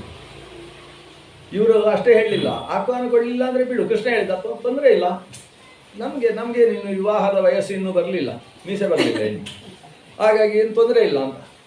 ಅದಕ್ಕೆ ಹಾಗಲ್ಲ ಅಂತ ಈ ಜನ ಎಲ್ಲ ಸೇರಿ ಹೇಳಿದರು, ನಮ್ಮ ದೇಶಕ್ಕೆ ಅವಮಾನ ಇದು. ಆದ್ದರಿಂದ ನೀನು ಅಲ್ಲಿ ಹೋಗಿ ಯೋಗ್ಯನಾದ ವರ, ಲೋಕದ ಪ್ರಪಂಚದ ತ್ರಿಲೋಕ ಸುಂದರಿಯಾದಂತಹ ಆಕೆಯನ್ನು ನೀನು ವಿವಾಹವಾಗುವುದೇ ತಕ್ಕುದಾದದ್ದು. ಆದ್ದರಿಂದ ನೀನು ಅಲ್ಲಿಗೆ ಹೋಗಿ ಒಂದು ಸಲ ಅವರಿಗೆ ಬುದ್ಧಿ ಹೇಳಿದೆ. ಕೃಷ್ಣ ಸರಿ, ನಿಮ್ಮೆಲ್ಲರ ಒತ್ತಾಯದ ಮೇರೆಗೆ ಅಂತ ಹೊರಟ. ಅವನು ಹೊರಡುವಾಗ ಸರಿಯಾಗಿ ಗರುಡನನ್ನು ಯೋಚಿಸಿದ. ಗರುಡ ಶ್ರೀಕೃಷ್ಣನಿಗೆ ವಾಹನವಾಗಿ ಬಂದ. ಗರುಡಾರೂಢನಾಗಿ ಕೃಷ್ಣ ಅಲ್ಲಿಗೆ ಹೊರಟ. ಅವರು ಈ ಕೃಷ್ಣನಿಗಿಂತ ಬುದ್ಧಿವಂತರು. ಅಲ್ಲಿ ಜರಾಸಂಧ ಇದ್ದಾನಲ್ಲ, ಅವ ಮಹಾಬುದ್ಧಿಶಾಲಿ. ಅವ ಎಲ್ರಿಗೂ ಹೇಳಿದ್ದಾನೆ, ಈ ಕೃಷ್ಣನನ್ನು ನಂಬಲಿಕ್ಕೆ ಬರುವುದಿಲ್ಲ, ಅವನು ಕಪಟ, ನಾಟಕ, ಸೂತ್ರಧಾರಿ, ಕಪಟಿ ಅಂತ ಹೇಳಿದರೆ ಅವನಷ್ಟು ಕಪಟಿ ಇಲ್ಲ ಜರಾಸಂಧನ ಲೆಕ್ಕಾಚಾರದ ಪ್ರಕಾರ. ಯಾಕಂದರೆ ಅಷ್ಟು ಬಾರಿಯೂ ಜರಾಸಂಧ ಸೋತದ್ದು ಹೇಗೆ ಅಂತ ಹೇಳಿದರೆ ಜರಾಸಂಧನಿಗೆ ಗೊತ್ತಿಲ್ಲ ಹೇಗೆ ಸೋತಿದ್ದೇನೆ ಅಂತ. ಯಾಕೆಂತೇಳಿದರೆ ಅವನ ಭಾರಿ ದೊಡ್ಡ ಸೇನೆ, ಇವರಲ್ಲಿ ಅವರ 20ನೇ ಒಂದು ಸೇನೆಯೂ ಕೂಡ ಇಲ್ಲ ಕೃಷ್ಣನ ಹತ್ರ. ಅಷ್ಟು ದೊಡ್ಡ ಸೇನೆ ರಾತ್ರೋರಾತ್ರಿ ಇವರು ಬರುವುದು ಅಲ್ಲಿದ್ದ ಆನೆಗಳಿಗೆ ಮದ್ಯ ಕುಡಿಸೋದು. ಅವರ ಆನೆಗಳು ಮದ್ಯ ಕುಡಿದು ಅವರ ಆನೆಗಳು ಎಡವಟ್ಟಾಗಿ ಅವರ ಮೇಲೆ ಹರಿದಾಡಿ ಅವರನ್ನು ಸಾಯಿಸೋದು. ಹೀಗೆ ಅವರವರದ್ದೇ ಇದ್ದ ಕೂಟ ಯುದ್ಧ ಅಂತ ಅದಕ್ಕೆ ಹೆಸರು. ಈ ಕ್ರಮದಲ್ಲಿ ಕೃಷ್ಣ ಗೆದ್ದದ್ದು. ಆದ್ದರಿಂದ ಮಹಾಕಬಟಿ ಅವ. ಆದ್ದರಿಂದ ಈ ಮದುವೆಯಲ್ಲೂ ಏನೋ ಎಡವಟ್ಟು ಮಾಡದೇ ಬಿಡುವುದಿಲ್ಲ, ತುಂಬ ಜಾಗೃತೆ ಇರಬೇಕು ಅಂತ ಹೇಳಿದ್ದಾನೆ. ಈಗ ಏನು ಜಾಗ್ರತೆ, ಹೇಗೆ ಮಾಡುವುದು? ಜರಾಸಂಧನದ್ದೇ ನಿರ್ದೇಶನ. ಅವ ಹೇಳ್ತಾನೆ, ದೊಡ್ಡ ಮೈದಾನದಲ್ಲಿ ಸ್ವಯಂವರವನ್ನು ಏರ್ಪಡಿಸೋಣ. ಯಾಕಂದರೆ ದೊಡ್ಡ ದೊಡ್ಡ ಭವನದಲ್ಲಿ ಈ ರುಕ್ಮಿಣಿಯನ್ನು ಮದುವೆ ಆಗಲಿಕ್ಕೆ ಬರುವ ರಾಜಕುಮಾರರಿಗೆ ಜಾಗ ಸಾಕಾಗಲಿಕ್ಕಿಲ್ಲ, ದೊಡ್ಡ ಮೈದಾನದಲ್ಲಿ. ಆದರೆ ಆ ಮೈದಾನದ ಆಸನ ವ್ಯವಸ್ಥೆ ಎಲ್ಲ ಸರಿಯಾಗಿರಬೇಕು. ಒಂದೇ ಒಂದು ಜಾಸ್ತಿ ಆಸನ ಇರಬಾರ್ದು. ಯಾರು ಬಂದು ಕೂತಿದ್ದಾರೆ ಅಷ್ಟೇ ಆಸನ. ಅಕಸ್ಮಾತ್ ವಿಳಂಬವಾಗಿ ಯಾರಾದ್ರು ಬಂದರೆ ಅವರು ಬರುವಾಗ ಅವರ ಜೊತೆಗೆ ಸೇವಕರು ಆಸನ ತಗೊಂಡು ಬರಬೇಕು. ಅಂದರೆ ಬರುವವರು ಕುರ್ಚಿ ಹಿಡ್ಕೊಂಡೇ ಬರಬೇಕು. ಯಾಕೆಂತ ಹೇಳಿದರೆ ಒಂದು ಆಸನ ಜಾಸ್ತಿ ಇದ್ದರೆ ಕೃಷ್ಣ ಬಂದು ಕೂತ್ಕೊಳ್ತಾರೆ. ಅವ ಎಲ್ಲಿಯಾದರೂ ಬಂದು ಕೂತ ಅಂತ ಹೇಳಿದರೆ ಈ ರುಕ್ಮಿಣಿ ಮಾಲೆ ಅವನಿಗೆ ಹಾಕು. ಆದ್ದರಿಂದ ಅವನಿಗೆ ಆಸನ ಇರಬಾರ್ದು. ಅದು ಆಸನ ಇಲ್ಲದೆ ಹೋದರೂ ಅವ ಬಂದರೆ ಆಸನ ಇಲ್ಲದೆ ಬರುವಷ್ಟು ಹಾಗೆಲ್ಲ ಮರ್ಯಾದೆ ಬಿಟ್ಟು ಬರುವುದಿಲ್ಲ. ಅವ ಕೃಷ್ಣನಿಗೆ ಬಗ್ಗೆ ಇಷ್ಟು ಗೊತ್ತುಂಟು, ಮರ್ಯಾದೆ ಬಿಟ್ಟು ಬರುವುದಿಲ್ಲ. ಅವರು ಬಂದು ಎದುರುಗಡೆ ನೆಲದಲ್ಲಿ ಹೀಗೆ ಬಂದು ಕೂತ್ಕೊಳ್ಳೋದು ಅದೆಲ್ಲ ಮಾಡೋದಿಲ್ಲ. ಅವನೇನಿದ್ರು ಸಿಂಹಾಸನದಲ್ಲೇ ಕೂತ್ಕೊಳ್ಳೋದು. ಆದ್ದರಿಂದ ಆಸನ ಇರಬಾರ್ದು ಅಂತ ಒಂದು ವ್ಯವಸ್ಥೆ ಮಾಡಿದ್ರು. ಕೃಷ್ಣ ಗರುಡಾರೂಢನಾಗಿ ಬರ್ತಾನೆ. ಸ್ವಯಂವರ ಏರ್ಪಟ್ಟಿದೆ. ಎಲ್ಲ ರಾಜಕುಮಾರರು ಮಾತ್ರ ಅಲ್ಲ, ರಾಜಕುಮಾರರ ಅಪ್ಪಂದಿರು ಕೂಡ ಹೀಗೆ ಕೂತಿದ್ದಾರೆ ಮಾಲೆ ಬೀಳುತ್ತಾ ಅಂತ. ಅಪ್ಪಂದಿರು ಮಾತ್ರ ಅಲ್ಲ, ಅಪ್ಪಂದಿರ ಅಜ್ಜಂದಿರು ಕೂಡ ಕೂತಿದ್ದಾರೆ. ಅಂದರೆ ಈ ಮಕ್ಕಳ ಮುತ್ತಜ್ಜಂದಿರು ಅವರು ಕೂಡ ಇದ್ದಾರೆ. ಹಾಗೆ ಅಕಸ್ಮಾತ್ ನಮಗೆ ಮಾಲೆ ಹಾಕುವುದಾದರೆ ಹಾಕಲಿ ಅಂತ ಅವರು ಒಂದು ಕೂತಿದ್ದಾರೆ. ಅಂಥ ಸಭೆಯಲ್ಲಿ ರುಕ್ಮಿಣೀ ದೇವಿ ಮಾಲೆ ಹಿಡ್ಕೊಂಡು ಬರಬೇಕಿನ್ನು, ಮುಹೂರ್ತ ಬರ್ತಾ ಇದೆ. ಅಷ್ಟರಲ್ಲಿ ಕೃಷ್ಣ ಬಂದು ಸಭೆಯನ್ನು ನೋಡ್ತಾನೆ ಕೆಳಗೆ. ಇವರು ಅದು ಒಳಾಂಗಣ ಕ್ರೀಡಾಂಗಣ ಅಲ್ಲ, ಹೊರಾಂಗಣ ಕ್ರೀಡಾಂಗಣದಲ್ಲಿ ವ್ಯವಸ್ಥೆ. ಆದ್ದರಿಂದ ಮೇಲಿನಿಂದ ಗರುಡಾರೂಢನಾಗಿ ನೋಡಿದ. ಒಂದೇ ಒಂದು ಆಸನ ಇಲ್ಲ. ಎತ್ತರದಲ್ಲಿರುವ ಗಿಡುಗ ನೋಡ್ತಾ ಇದ್ದಾನೆ. ಹದ್ದು ದೃಷ್ಟಿ, ಅದಕ್ಕೆ ಗೃಧ್ರ ದೃಷ್ಟಿ. ಕೆಳಗೆ ಆಸನ ಪೂರ್ತಿ ಸ್ವಲ್ಪ ಕೆಳಗೆ ಬಂದು ರೆಕ್ಕೆಯಲ್ಲಿ ಹೀಗೆ ಹೊಡಿದಂತೆ. ಹೊಡೆದಾಗ ಆಸನ ಎಲ್ಲವೂ ಅಡ್ಡ ಬಿತ್ತು. ಈತನ ಗರುಡನ ರೆಕ್ಕೆಯ ಗಾಳಿಗೆ ಆಸನವೆಲ್ಲ ಅಡ್ಡ ಬಿತ್ತು. ಇದೆಲ್ಲ ಭಾಗವತದಲ್ಲಿಲ್ಲ, ಇದು ಹರಿವಂಶದ ಕಥೆ. ರೆಕ್ಕೆ ಎಲ್ಲ ಅಡ್ಡ ಬಿತ್ತು. ರೆಕ್ಕೆಯ ಪೆಟ್ಟಿನಿಂದಾಗಿ ಆಸನ ಅಡ್ಡ ಬಿತ್ತು. ಎಷ್ಟು ಜೋರಾಗಿ ಆಸನ ಅಡ್ಡ ಬಿತ್ತು ಅಂದರೆ ಕೂತವರೆಲ್ಲ ನೆಲಕ್ಕೆ ಮೂಗು ತಾಗಿಸಿಕೊಂಡು ಮೂಗೆಲ್ಲ ಮಣ್ಣಾಗೋಯ್ತು. ಮೂಗು ಮಣ್ಣಾದಾಗ ಇವರು ಬಿದ್ದ ಪೆಟ್ಟಿಗೆ ಸರಿಯಾಗಿ ಅದು ಮತ್ತೆ ಆಸನ ಎದ್ದು ಸರಿಯಾಗಿ ಕೂತಿದಂತೆ. ನೀವು ಜೋರಾಗಿ ಬಿದ್ದರೆ ಮತ್ತೆ ಪುಟಿದೆ ಹೇಳುವುದಿಲ್ಲ. ಪುಟಿದೆದ್ದಂತಹ ಆಸನ ಮತ್ತೆ ಸರಿಯಾಗಿ ಕೂತಿದೆ. ಸರಿಯಾಗಿ ಕೂತು ಮೇಲಿರುವ ಕೃಷ್ಣನಿಗೆ ಬಾ ಕೃಷ್ಣ ನನ್ನಲ್ಲೇ ಕೂತ್ಕೋ ಅಂತ ಆಸನ ಕರೀತಾ ಇದೆ ಅಂತೆ. ಈಗ ದೇವರನ್ನು ಆಸನ ಅನ್ನುವುದು ಕರೀತಾ ಇರ್ತದೆ ಯಾವತ್ತು. ಅದಕ್ಕೆ ಭಗವಂತನಿಗೆ ಮಹಿದಾಸ ಅಂತ ಒಂದು ಹೆಸರು ಬರ್ತದೆ. ಮಹಿದತ್ತ ಆಸನದಲ್ಲಿ ಆಸೀನನಾದ್ದರಿಂದ ಅವನಿಗೆ ಮಹಿದಾಸ ಅಂತ ಹೆಸರು ಅಂತ ಐತರೇಯೋಪನಿಷತ್ತಿನ ಆರಂಭದ ಒಂದು ಕಥೆ ಇದೆ. ಭಗವಂತ ಎಲ್ಲ ಆಸನದಲ್ಲಿ ಕೂತವರನ್ನು ಬೀಳಿಸಿದ. ಇದರಿಂದ ಅರ್ಥ ಏನು? ಭಗವಂತನಿಗೆ ಆಸನ ಕೊಡದೇ ಇದ್ದವ ಆಸನದಲ್ಲಿ ಕೂಡಲಾರ ಅನ್ನೋದು ಸ್ಪಷ್ಟ. ಭಗವಂತ ಕೃಷ್ಣ ಅಲ್ಲಿ ಯಾವ ಆಸನದಲ್ಲೂ ಕೂತ್ಕೊಳ್ಳಿಲ್ಲ. ಎಲ್ಲರ ಮೂಗು ಮಣ್ಣು ಮಾಡುವುದಕ್ಕೋಸ್ಕರ ಅಲ್ಲಿ ಬಂದದ್ದು. ಆತ ಭೀಷ್ಮಕ ಎಲ್ಲಿದ್ದಾನೆ ಅಲ್ಲಿಗೆ ಹೋದ. ಭೀಷ್ಮಕ ಅಲ್ಲಿಗೆ ಹೋಗಿ ಭೀಷ್ಮಕನ ಹತ್ರ ಮಾತಾಡಿಸಿದ. ಭೀಷ್ಮಕ ಸ್ವಾಗತಿಸಿದ ಕೃಷ್ಣನನ್ನು. ಎಲ್ಲ ನಡೆಯಿತು. ಏನು ಭೀಷ್ಮಕ, ನಿನ್ನ ಮಗಳಿಗೆ ಸ್ವಯಂವರ ನೀನು ಏರ್ಪಡಿಸುವುದಾ ಬೇರೆ ಯಾರಾದರೂ ವ್ಯವಸ್ಥೆ ಮಾಡುವುದು? ಅದಕ್ಕೆ ಭೀಷ್ಮಕ ಹೇಳಿದ, ನಾನು ಹೇಳಿದ ಹಾಗೆ ಯಾರು ಕೇಳುವುದಿಲ್ಲ ಕೃಷ್ಣ. ಎಲ್ಲ ನಮ್ಮದೆಲ್ಲ ಕಾಲ ಮುಗಿದೋಯ್ತು. ನಮಗೆ ಷಷ್ಠಿ ಪೂರ್ತಿ ಸಪ್ತತಿ ಎಲ್ಲ ಆಗಿ ಶತಮಾನ ಶಾಂತಿ ಆಗಿದೆ ನಮ್ಮದು. ಈಗೆಲ್ಲ ನಡೆಸುವುದು ಯಾರು ಅಂತ ಹೇಳಿದರೆ ಇವನು ಜರಾಸಂಧ ಒಬ್ಬ ಬಂದಿದ್ದಾನೆ. ಅವನು ಹೇಳಿದ ಹಾಗೆ ನನ್ನ ಮಗ ಕುಣಿದಾಡ್ತಾನೆ. ಎಲ್ಲ ಪರದೇಶದವರು ಹೇಳಿದ ಹಾಗೆ ನಮ್ಮ ದೇಶ ನಡೆಯುವುದು. ನಮ್ಮವರು ಅಂತ ಯಾರು ಇಲ್ಲ ಇಲ್ಲಿ ಅಂತ ಹೇಳಿದವ. ಕೃಷ್ಣ ಹೇಳಿದ ಹಾಗಾದರೆ ರಾಜಸ್ಥಾನದಿಂದ ನೀನು ಹೊರಗೆ ಬರ್ಬೋದಲ್ಲ, ಅವನಿಗೆ ಪಟ್ಟಾಭಿಷೇಕ ಮಾಡುವುದಲ್ಲ. ನೀನು ಸಿಂಹಾಸನದಲ್ಲಿದ್ದು ಅವೇನಾದರೂ ಅಪಚಾರ ಮಾಡಿದರೆ ಹೆಸರು ಬರುವುದು ಹಿಂಗಲ್ವ? ಭೀಷ್ಮಕ ಹೌದು, ಆದರೆ ಯಾವುದೋ ಒಂದು ಸಂದರ್ಭದಲ್ಲಿ ಅವನಿಗೆ ನಾನು ಹೇಳಿದ್ದನ್ನು ಮಾಡುವ ಹಾಗೆ ನಿರ್ದೇಶಿಸುವುದಕ್ಕಾದರೂ ಒಂದು ಆಸನ ಬೇಕಲ್ಲ. ಹಾಗಾದರೆ ಈಗಲೇ ನಿರ್ದೇಶನ ಕೊಡು. ನಿನ್ನ ಮಗಳಾದಂತಹ ಈಕೆಗೆ ವಯಸ್ಸಾಗಿದೆ. ಇದೇನು ಬಾಲ್ಯ ವಿವಾಹ ಅಲ್ಲ, ಇದು ಪ್ರೌಢ ವಿವಾಹ. ಪ್ರೌಢಳಾದಂತಹ ಆಕೆಯ ಮನಸ್ಸಿನಲ್ಲಿ ಏನಿದೆ ಅನ್ನೋದನ್ನು ತಿಳಿಯುವುದು ತಂದೆಯಾದಂತಹ ವ್ಯಕ್ತಿಯ ಹಕ್ಕು. ಆಕೆ ಯೋಗ್ಯನಾದ ವರನನ್ನು ಮನಸ್ಸಿನಲ್ಲಿ ನಿಶ್ಚಯಿಸಿಕೊಂಡಿದ್ದ ಪಕ್ಷದಲ್ಲಿ ಅಂತಹ ಯೋಗ್ಯ ವರನಿಗೆ ಆಕೆಯನ್ನು ಕೊಡಬೇಕಾದದ್ದು ತಂದೆ ತಾಯಿಯರ ಧರ್ಮವಾಗಿದೆ. ಅದು ಆಕೆಯ ಮನಸ್ಸಿನಲ್ಲಿ ಏನಿದೆ ಅಂತ ತಿಳ್ಕೊಂಡಿದ್ಯಾ? ಭೀಷ್ಮಕ ಹೇಳ್ತಾನೆ, ಕೃಷ್ಣನನ್ನೇ ಮದುವೆ ಆಗಬೇಕು ಅಂತ ಅವಳು ಹಠ ತೊಟ್ಟು ವ್ರತ ಮಾಡ್ತಾ ಇದ್ದಾಳೆ. ಆದರೆ ಏನು ಮಾಡಲಿ ಕೃಷ್ಣ, ನನಗಂತೂ ಮದುವೆ ಮಾಡಿಸ್ಲಿಕ್ಕೆ ಸಾಧ್ಯ ಇಲ್ಲ. ಯಾಕಂದರೆ ಜರಾಸಂಧ ಮತ್ತು ನನ್ನ ಮಗ ರುಕ್ಮಿ ಅವರನ್ನು ಮೀರಿ ನಾನೇನು ಮಾಡಲಿಕ್ಕೆ ಆಗೋದಿಲ್ಲ. ಕೃಷ್ಣ ನಕ್ಕು ಬಿಟ್ಟ. ಇವನಿಗೆ ಬುದ್ಧಿ ಹೇಳಿ ಪ್ರಯೋಜನ ಇಲ್ಲ ಅಂತ ಗೊತ್ತಾಯಿತು ಕೃಷ್ಣನಿಗೆ. ಕೃಷ್ಣನಿಗೆ ಎರಡು ಕಡೆ ಸಮಸ್ಯೆ ಬುದ್ಧಿ ಹೇಳುವುದು. ಒಂದು ಅಲ್ಲಿ ಧೃತರಾಷ್ಟ್ರನಿಗೆ ಬುದ್ಧಿ ಹೇಳಿ ಪ್ರಯೋಜನ ಇಲ್ಲ, ಒಂದು ಈ ಭೀಷ್ಮಕನಿಗೆ ಬುದ್ಧಿ ಹೇಳಿ ಪ್ರಯೋಜನ ಇಲ್ಲ. ಆತ ಹೇಳಿದ, ಯಾವುದು ಒಳಿತು ಅನ್ನೋದನ್ನು ನೀನು ತೀರ್ಮಾನಿಸು. ನಾನು ನನಗೆ ನಿನ್ನ ಹುಡುಗಿಯನ್ನು ಕೊಡು ಅಂತ ಕೇಳಲಿಕ್ಕೆ ಬಂದದ್ದಲ್ಲ, ಅವಳಿಗೆ ಅನ್ಯಾಯ ಆಗಬಾರದು ಅಂತ ಹೇಳುವುದಕ್ಕೋಸ್ಕರ ಬಂದಿದ್ದೇನೆ ಅಂತ ಹೇಳಿದ. ತನ್ನ ಗರುಡನ ಮೇಲೆ ಕೂತ ಊರಿಗೆ ಹೋದ. ಇದರ ಇಷ್ಟಾದದರ ಪರಿಣಾಮ ಏನು ಅಂತ ಹೇಳಿದರೆ ಸ್ವಯಂವರ ಕ್ಯಾನ್ಸಲ್ ಆಯಿತು. ಇಷ್ಟೇ. ಎಲ್ಲರ ಮೂಗು ಕೂಡ ಪರಚಿ ಗಾಯ ಆಗಿದೆ. ಈಗ ಅದರಿಂದ ಇದು ಕ್ಯಾನ್ಸಲ್, ಇದು ಅಪಶಕನ ಆಯಿತು. ಮೂಗು ಮುರಿದ್ರೆ ಅದು ಅಪಶಕನ. ಆದ್ದರಿಂದ ಇಲ್ಲಿ ಈಗ ಬೇಡ ಅಂತ ಅವತ್ತು ನಿಲ್ಲಿಸಿದ್ದು. ಅವತ್ತು ನಿಲ್ಲಿಸಿ ಒಂದು ಮತ್ತೆ ನಿಮಗೆ ಹೇಳಿ ಕಳಿಸ್ತೇನೆ ಅಂತ ಎಲ್ಲರಿಗೂ ಊಟ ಹಾಕಿ ಕಳಿಸಿದ್ರು. ಎಲ್ಲರೂ ಹೋದ ಮೇಲೆ ಜರಾಸಂಧ ಒಂದು ದೊಡ್ಡ ಮಂತ್ರಾಲೋಚನೆ ಮಾಡಿದ. ಅದರಲ್ಲಿ ತೀರ್ಮಾನ ಏನಾಯಿತು ಅಂದರೆ, ರುಕ್ಮಿಣಿಗೆ ಸ್ವಯಂವರ ಅದು ಅನಿರ್ದಿಷ್ಟಾವಧಿ ಮುಂದೂಡಿಕೆ ಅಲ್ಲ, ಮತ್ತು ಸ್ಥಗಿತ, ಅದನ್ನು ನಿಲ್ಲಿಸೇ ಬಿಡು. ಮತ್ತೇನು ಮಾಡೋದು? ನಿಶ್ಚಿತಾರ್ಥ ಮಾಡಿ ಮದುವೆ ಮಾಡೋದು. ಯಾಕಂದರೆ ಈ ಕೃಷ್ಣ ಅನ್ನುವ ಒಂದು ಪಿಶಾಚಿ ರಗಳೆ ಕೊಡ್ತದೆ ಅಂತ ಇವರು ಧೀರ್ಮ, ಅದು ಇರುವಲ್ಲಿಯ ತನಕ ಇದು ಆಗೋದಿಲ್ಲ ನಮಗೆ, ಆದ್ದರಿಂದ ಬಿಟ್ಬಿಡು, ಇವಳಿಗೆ ನಿಶ್ಚಿತಾರ್ಥ ಮಾಡುವ. ಆವಾಗ ರುಕ್ಮಿ ಕೇಳಿದ, ಅಲ್ಲ ನಮ್ಮ ಸಂಪ್ರದಾಯವನ್ನು ಬಿಡಲಿಕ್ಕೆ ನಮ್ಮ ಒಪ್ಪಲ್ಲ, ನಮ್ಮ ಪರಂಪರಾಗತ ಸಂಪ್ರದಾಯ ಸ್ವಯಂವರ ಅನ್ನೋದು, ಸಂಪ್ರದಾಯಕ್ಕೆಲ್ಲ ಮಣ್ಣು ಹಾಕಿ ನಾವೇ ಹೇಳಿದಾಗೆ ಮಾಡಿ ಅಂತ ಇವತ್ತೇ ಹೊಸ ಸಂವಿಧಾನವನ್ನೇ ತೀರ್ಮಾನ ಮಾಡಿದ. ಹಾಗಾಗಿ ನಿಶ್ಚಿತಾರ್ಥ ಯಾರಿಗೆ ನಿಶ್ಚಯ ಮಾಡುವುದು? ಅಲ್ಲಿ ಪಕ್ಕದಲ್ಲಿ ಶಿಶುಪಾಲ ಇದ್ದಾನೆ. ಜರಾಸಂಧ ಹೇಳಿದ ಹಾಗೆ ಕೇಳುವವ. ಜರಾಸಂಧನ ಔರಸ ಪುತ್ರ ಇದ್ದ ಹಾಗೆ ಅವ, ಛೇದಿ ದೇಶದ ದಮಘೋಷನ ಮಗ ಶಿಶುಪಾಲ. ಈ ಶಿಶುಪಾಲನಿಗೆ ತೀರ್ಮಾನ ಮಾಡುವ ಅಂತ ಜರಾಸಂಧ. ಸರಿ ಅಂತ ರುಕ್ಮಿ ಒಪ್ಪಿದ. ಇವ ಜರಾಸಂಧ ಹೇಳಿದ ಮೇಲೆ ಯಾರ್ದು ಪ್ರತಿಮಾತೆ ಇಲ್ಲ. ಶಿಶುಪಾಲನಿಗೆ ವಿವಾಹ ನಿಶ್ಚಯ ಆಗೋಯ್ತು. ವಿವಾಹ ನಿಶ್ಚಯಕ್ಕೆ ಹೆಣ್ಣು ಬರಲೇ ಇಲ್ಲ, ಹೆಣ್ಣಿಗೆ ಗೊತ್ತೇ ಇಲ್ಲ ವಿಷಯ. ಅಂತಃಪುರದಲ್ಲಿ ಆಕೆ ಕೃಷ್ಣನ ಕುರಿತು ತಪಸ್ಸು ಮಾಡ್ತಾ ಗೊತ್ತಿದ್ದಾಳೆ. ಇಲ್ಲಿ ಅವಳಿಗೆ ಶಿಶುಪಾಲನ ಜೊತೆಗೆ ನಿಶ್ಚಿತಾರ್ಥ ಆಗಿ ಹೋಗಿದೆ. ನಿಶ್ಚಿತಾರ್ಥ ಆದ ಮೇಲೆ ಅವಳಲ್ಲಿಗೆ ವಿಷಯ ಹೋಯಿತು. ಹೀಗೊಂದು ಪತ್ರ ಬರೆಸಿದ್ದಾರೆ ಪುರೋಹಿತರು, ಆಮೇಲೆ ಗಂಟಾವಣಿ ಆಡಿಸಿಕೊಂಡು ಅದನ್ನು ಓದಿದ್ದಾರೆ, ಶಿಶುಪಾಲನಿಗೆ ಕೊಟ್ಟು ಮದುವೆ ಮಾಡುವುದಂತೆ ಅಂತ ಗುರು ಹಿರಿಯರಿದ್ದು ನಿಶ್ಚಯಿಸಿರುತ್ತಾರೆ ಅಷ್ಟೇ. ಅದು ವಧು ಇದ್ದು ನಿಶ್ಚಯಿಸಿದ್ದಲ್ಲ, ಅವರೆಲ್ಲ ಇದ್ದು ನಿಶ್ಚಯ ಮಾಡಿದ್ದಾರೆ. ವಿಷಯ ಗೊತ್ತಾದ ಕೂಡಲೇ ಈಕೆಗೆ ಬೇಸರವಾಯಿತು. ನಾನು ಮನಸ್ಸಿನಲ್ಲಿ ಆರಾಧನೆ ಮಾಡ್ತಾ ಇರುವ ಜಗದೀಶನಾದಂತಹ ನನ್ನ ಈಶನಿಗೆ ತಿಳಿಸಬೇಕು ಅಂತ ತೀರ್ಮಾನಿಸ್ತಾಳೆ. ಆದರೆ ಈ ವಿದರ್ಭೆಯಲ್ಲಿರುವುದು ಆತ ಅಲ್ಲೂ ಇಲ್ಲ, ಮಥುರೆಯಲ್ಲೂ ಇಲ್ಲ, ದ್ವಾರಕೆ ಸಮುದ್ರ ಮಧ್ಯದ ದ್ವಾರಕೆಯಲ್ಲಿದ್ದಾನೆ ಕೃಷ್ಣ, ಅಲ್ಲಿಗೆ ತಿಳಿಸಬೇಕಲ್ವ.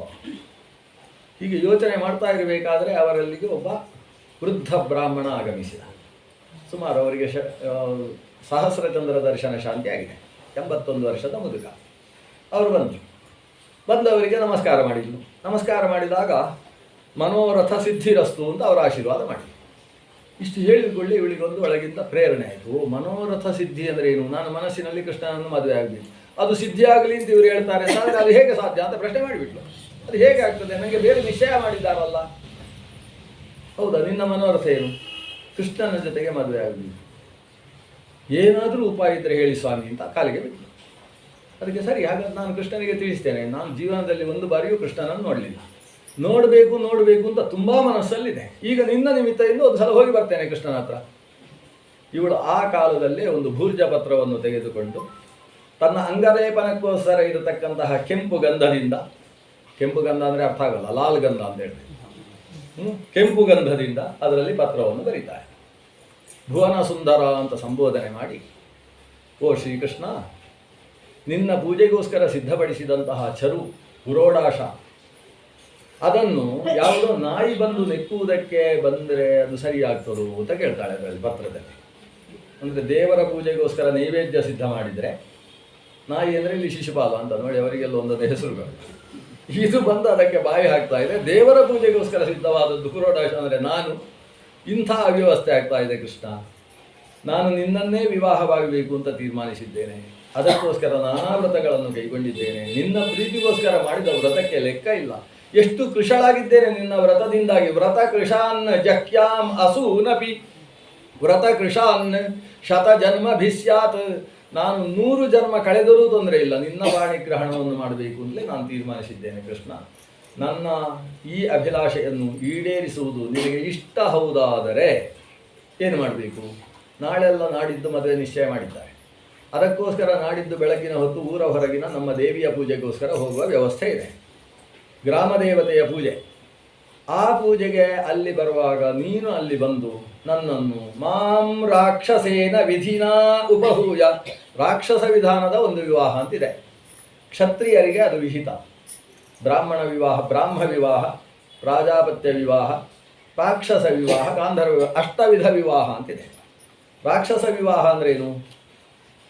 ಆ ಕನ್ಯಾಪಾಲಕರನ್ನು ಬಡಿದು ಹುಡುಗಿಯನ್ನು ಕರ್ಕೊಂಡು ಹೋಗಿ ಮದುವೆ ಆಗಬೇಕು.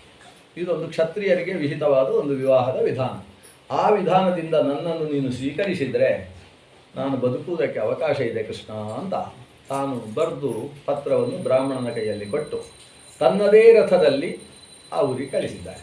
ನೋಡಿ, ಅಂತಃಪುರದ ಹುಡುಗಿಯರು ಎಷ್ಟು ಗಟ್ಟಿ ಇದ್ದರು ಅಂದರೆ, ರಥದಲ್ಲಿ ಕೂಡಿಸಿ ವಿದರ್ಭ ದೇಶದಿಂದ ಮಥುರೆಯಲ್ಲ ದ್ವಾರಕೆಗೆ ಆ ಬ್ರಾಹ್ಮಣನನ್ನು ಕೊಟ್ಟು ಕಳಿಸಿದ್ದಾರೆ. ಒಬ್ಬ ಸೂತ ಬ್ರಾಹ್ಮಣ, ಇಷ್ಟೇ. ರಥ ಹೋಯಿತು. ಅಲ್ಲಿಂದ ಅಲ್ಲಿಗೆ ಹೋಗುವುದಕ್ಕೆ 1.5 ದಿವಸ ಬೇಕು. ಮಧ್ಯಾಹ್ನದ ಹೊತ್ತಿಗೆ ತಲುಪಿದ್ದಾನೆ ವಿಪ್ರೋತ್ತಮ. ಶ್ರೀಕೃಷ್ಣ ತಾನು ಒಂದು ಮಂಚದ ಮೇಲೆ ಕುಳಿತುಕೊಂಡು ಅವತ್ತಿನ ವ್ಯವಸ್ಥೆಗಳು ಏನು ಎತ್ತ ಅನ್ನೋದನ್ನು ವ್ಯವಸ್ಥೆ ಹೇಳ್ತಾ ಇದ್ದಾನೆ ಎಲ್ರಿಗೂ. ಹೀಗಾಗಬೇಕು ಹಾಗಾಗಬೇಕು ಅಂತ ವ್ಯವಸ್ಥೆಯನ್ನು ನಿರೂಪಿಸ್ತಾ ಇದ್ದಾನೆ. ಅಷ್ಟರಲ್ಲಿ ವಿದರ್ಭದಿಂದ ಬ್ರಾಹ್ಮಣರು ಬಂದಿದ್ದಾರೆ ಅನ್ನುವ ವಿಷಯ ಗೊತ್ತಾಯಿತು. ತಾನೇ ಹೋಗಿ ಅವರನ್ನು ಸ್ವಾಗತಿಸಿ ಪಾದ ಪ್ರಕ್ಷಾಲನೆ ಮಾಡಿ ನೀರನ್ನು ಶಿರಸ್ಸಿನಲ್ಲಿ ಹಾಕಿಕೊಂಡು ಅವರ ಹತ್ರ ಕ್ಷೇಮ ವಿಚಾರಣೆ ಮಾಡ್ತಾನೆ. ಇಷ್ಟು ಹೊತ್ತಿಗೆ ಬಂದಿದ್ದೀರಿ, ಮೊದಲು ಊಟ ಮುಗಿಸಿಕೊಳ್ಳಿ ಅಂತ ಊಟಕ್ಕೆ ಕಳಿಸ್ತಾನೆ. ಆದರೆ ಬ್ರಾಹ್ಮಣರು ಹೇಳ್ತಾರೆ, ನಾನು ಊಟಕ್ಕೆ ಹೋಗುವುದಕ್ಕಿಂತ ಮುಂಚೆ ನಾನು ಅವಸರದಲ್ಲಿ ಬಂದ ವಿಷಯ ಹೇಳಿಬಿಡ್ತೇನೆ, ಎಲ್ಲ ಈ ಪತ್ರದಲ್ಲಿದೆ, ವಿದರ್ಭ ರಾಜಕುಮಾರಿ ಕೊಟ್ಟದ್ದು ಅಂತ. ಪತ್ರವನ್ನು ಕೊಟ್ಟು ತಾನು ಊಟಕ್ಕೆ ಹೋಗ್ತಾರೆ. ಪತ್ರ ಓದಿ ಮುಗಿಸುವುದರಷ್ಟರಲ್ಲಿ ಊಟ ಮುಗಿಸಿ ಬಂದಿದ್ದಾರೆ. ಒಂದು ತುಂಬ ನಿಧಾನದ ಊಟ ಅಲ್ಲ, ಅವರು ವೇಗವಾಗಿ ಮುಗಿಸಿ ಬಂದಿದ್ದಾರೆ. ಕೃಷ್ಣ ಪತ್ರ ಓದಿದ. ತಾವು ಬರದೇ ಹೋದರೆ ಅಂತ ಇದೆ ಅದರಲ್ಲಿ. ಕೃಷ್ಣನ ಕಣ್ಣಲ್ಲಿ ನೀರು ಸುರಿತಂತೆ ಅವಳ ದುಃಖವನ್ನು ನೋಡಿ. ಈ ರಾಜಕಾರಣಕ್ಕೆ ಬಲಿಯಾಗ್ತಾ ಇದ್ದಾಳಲ್ಲ ಹುಡುಗಿ ಅಂತ. ಕಣ್ಣಿನ ನೀರು ಬರದೇ ಹೋದರೆ ಅನ್ನುವಲ್ಲಿಗೆ ಬಿದ್ದು ಅದು ಒರೆಸಿ ಹೋಯ್ತಂತೆ.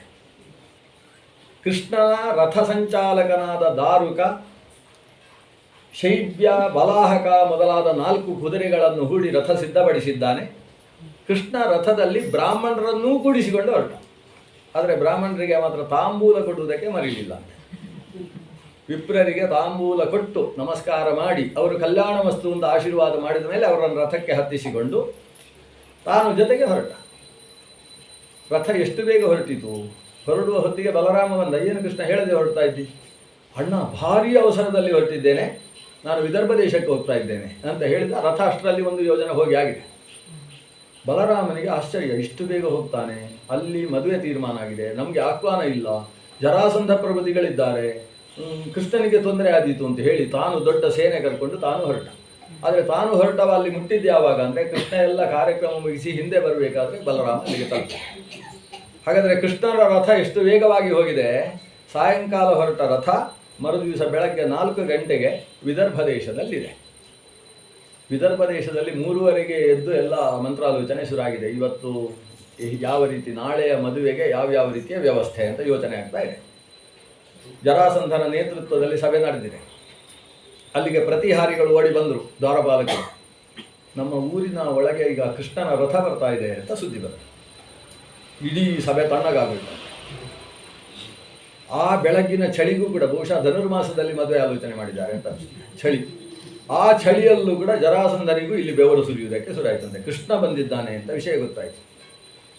ಆದರೆ ಜರಾಸಂಧ ಎದ್ದು ನಿಂತು ಎಲ್ಲರ ಹತ್ರ ಹೇಳಿದ, ಯಾರು ಹೆದರಿಬೇಡಿ, ದೊಡ್ಡ ವಿಷಯ ಅಲ್ಲ. ಕೃಷ್ಣ ಬರುವಾಗ ಎಷ್ಟು ಜನರನ್ನು ಕರ್ಕೊಂಡು ಬಂದಿದ್ದಾನೆ ಅಂತ ಒಂದು ಪ್ರಶ್ನೆ ಕೇಳ್ದ. ಇಲ್ಲ, ಒಟ್ಟಿಗೆ ಒಬ್ಬನೇ, ಒಂದು ಬಿಲ್ಲು, ಒಂದು 4 ಬಾಣ ಬಿಟ್ಟರೆ ಅವನಲ್ಲಿ ಏನು ಇದ್ದ ಹಾಗಿಲ್ಲ ಅಂತ ಹೇಳಿದರು ಇವರು. ಜೋರಾಗಿ ನಕ್ಕಂತೆ ಜರಾಸಂಧ. ಏನು ಯೋಚಿಸಬೇಡಿ, ಅವನ ಸೋದರತೆಯ ಮಗ ಅಲ್ವ ನಮ್ಮ ಶಿಶುಪಾಲ. ಸೋದರತೆಯ ಮಗನ ಮದುವೆಗೆ ಮಂತ್ರಾಕ್ಷತೆ, ಜೀರಿಗೆ ಬೆಲ್ಲ ಚೆಲ್ಲುವುದಕ್ಕೆ ಬಂದಿದ್ದಾರೆ.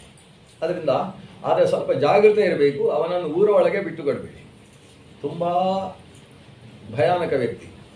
ಆದ್ದರಿಂದ ಅವನನ್ನು ಊರ ಹೊರಗೆ ಅವನಿಗೆ ವಸತಿಯ ವ್ಯವಸ್ಥೆ ಮಾಡಿ. ಸರಿ ಅಂತೇಳಿ ಅವನಿಗೆ ಊರ ಹೊರಗೆ ಒಂದು ಗೆಸ್ಟ್ ಹೌಸ್ ಇತ್ತು. ಅದರಲ್ಲಿ ಅದು ನದಿ ತೀರದಲ್ಲಿದ್ದಂತಹ ಒಂದು ವಸತಿ ಗೃಹ, ಅದರಲ್ಲಿ ಇವನಿಗೆ ವ್ಯವಸ್ಥೆ ಆಯಿತು. ಕೃಷ್ಣನಿಗೆ ಭಾರಿ ಖುಷಿ ಅಂತ. ಯಾಕಂದರೆ ಅವನು ಗುರುಕುಲಕ್ಕೆ ಹೋದ ದಿವಸದಿಂದ ಪ್ರಾರಂಭಿಸಿ ಅವನಿಗೆ ಸರಿಯಾಗಿ ಸಂಧ್ಯಾವಂದನೆ ಮಾಡಲಿಕ್ಕೆ ಪುರುಸೊತ್ತಿರಲಿಲ್ಲ. ಉಪನಯನ ಆದ ಕೂಡಲೇ ಗುರುಕುಲದಲ್ಲಿ ದಿನಕ್ಕೊಂದು ವಿದ್ಯೆ ಹಾಗೆ ಓದುವುದಾಯಿತು. ಬಂದ ಮೇಲೆ ಅಂತೂ ಜರಾಸಂಧನ ಜೊತೆಗೆ 18 ಬಾರಿ ಯುದ್ಧ, ಗಲಾಟೆ, ಕಾಲಯವನನ್ನು ತೆಗೆದು ಮುಚುಕುಂದನನ್ನು ಬೆಳೆಸುವಂಥ ಒಂದು ಪ್ರಕ್ರಿಯೆ. ಒಟ್ಟು ಅವನಿಗೆ ಪುರುಸೊತ್ತಿಲ್ಲ. ಇವತ್ತು ಅವನಿಗೆ ಬೆಳಗ್ಗೆ 4 ಗಂಟೆಗೆ ನದಿಯಲ್ಲಿ ಸ್ನಾನ ಮಾಡಿದವ 7 ಗಂಟೆಯ ತನಕ ಸಂಧ್ಯಾವಂದನೆ. ಅದನ್ನು ಭಾಗವತ ಹೇಳ್ತಾರೆ. ದಧ್ಯವು ಸ್ವಾತ್ಮಾನಂ ದಧ್ಯವು ಕೃಷ್ಣ ಅಂತ. ಯಾರನ್ನು ಪೂಜೆ ಮಾಡಿದ್ದು ಧ್ಯಾನಿಸಿ ತನ್ನನ್ನು ತಾನು ಪೂಜೆ ಮಾಡಿದ್ದಂತೆ ಅವನು. ಅಷ್ಟು ಸಂಧ್ಯಾವಂದನೆ ಮಾಡಿದ್ದಾನೆ. 7 ಗಂಟೆ ಹೊತ್ತಿಗೆ ಸ್ನಾನ ಮುಗಿಸಿ ಎಲ್ಲ ಕಚ್ಚೆ ಹಾಕಿಕೊಂಡು ತಾನು ಒಂದು ಮಾಲೆ ಹಾಕಿಕೊಂಡು ತಲೆಯಲ್ಲಿ ಶಿಖಂಡಿ ನವಿಲಗಿರಿ ಗರಿಯಿಂದ ಅಲಂಕಾರ ಮಾಡಿಕೊಂಡು ಗಂಧವನ್ನು ಪೂಸಿಕೊಂಡು ಅಲಂಕೃತನಾಗಿ ತನ್ನ ಊದುವ ವೇಣುವನ್ನು ಕೂಡ ಸೊಂಟಕ್ಕೆ ಸಿಕ್ಕಿಸಿಕೊಂಡು ಉದೀಪ ಭಾನುವಿನ ಹಾಗೆ ಮುಂಭಾಗದಲ್ಲಿ ಬಂದು ನಿಂತರೆ ಅವನ ಊರ ಹೊರಗಿನ ವಸತಿ ಗೃಹದಲ್ಲಿ ಲಕ್ಷ ಜನ ಸೇರಿದ್ದಾರೆ. ಯಾರು ಸೇರಿದ್ದು? ಇಡೀ ವಿದರ್ಭ ನಗರ, ಕುಂಡಿನಪುರದ ಸಮಗ್ರ ಪ್ರಜೆಗಳು ಬಂದಿದ್ದಾರೆ ಅಂತ. ಅಲ್ಲೆಲ್ಲ ಖಾಲಿ. ಅವರಿಗೆ ಸುದ್ದಿ ಕೃಷ್ಣ ಬಂದಿದ್ದಾನಂತೆ ಅಂತ. ಹೌದಾ, ನೋಡಬೇಕು.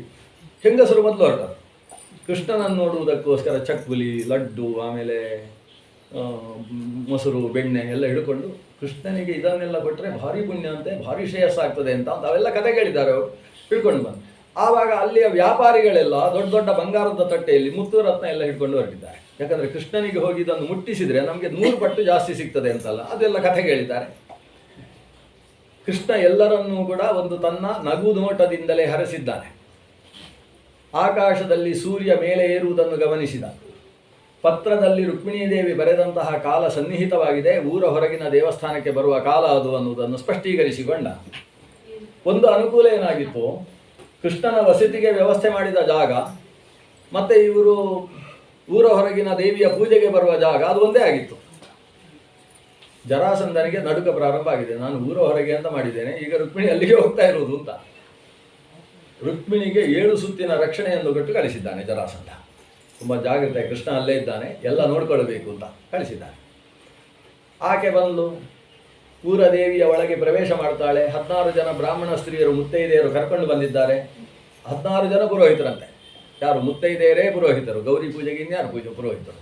ಅವರನ್ನು ಕರ್ಕೊಂಡು ಒಳಗೆ ಪ್ರವೇಶ ಮಾಡಿ ಆಕೆಗೆ ಮನಸ್ಸಿನಲ್ಲಿ ಪೂರ್ತಿ ಕೃಷ್ಣನೇ ತುಂಬಿದ್ದಾನೆ. ಅಲ್ಲಿ ಗೌರಿಯನ್ನು ನೋಡಿದರೂ ಕೂಡ ತಾನು ಕೃಷ್ಣನನ್ನೇ ಯೋಚಿಸಿಕೊಂಡು ಪೂಜೆ ಮಾಡ್ತಾಳೆ. ಪೂಜೆ ಮಾಡಿದ ಮೇಲೆ 16 ಬಾಗಿನಗಳನ್ನು ಅದೇ ಮುತ್ತೈದೆಯರಲ್ಲಿ ಗೌರಿಯರನ್ನು ಚಿಂತನೆ ಮಾಡಿ ಷೋಡಶ ಮಾತೃಕೆಯರು ಅಂತ ಭಾವಿಸಿ ಅವರಿಗೆ ತಾನು ಬಾಗಿನವನ್ನು ಕೊಟ್ಟು ನಮಸ್ಕಾರ ಮಾಡಿದ್ದಾಳೆ. ಅವರೆಲ್ಲರೂ ಕೂಡ ಮನೋಭಿಲಷಿತ ಪತಿಯನ್ನು ಪಡೆಯುತ್ತಾ ಆಶೀರ್ವಾದ ಮಾಡಿದ್ದಾರೆ.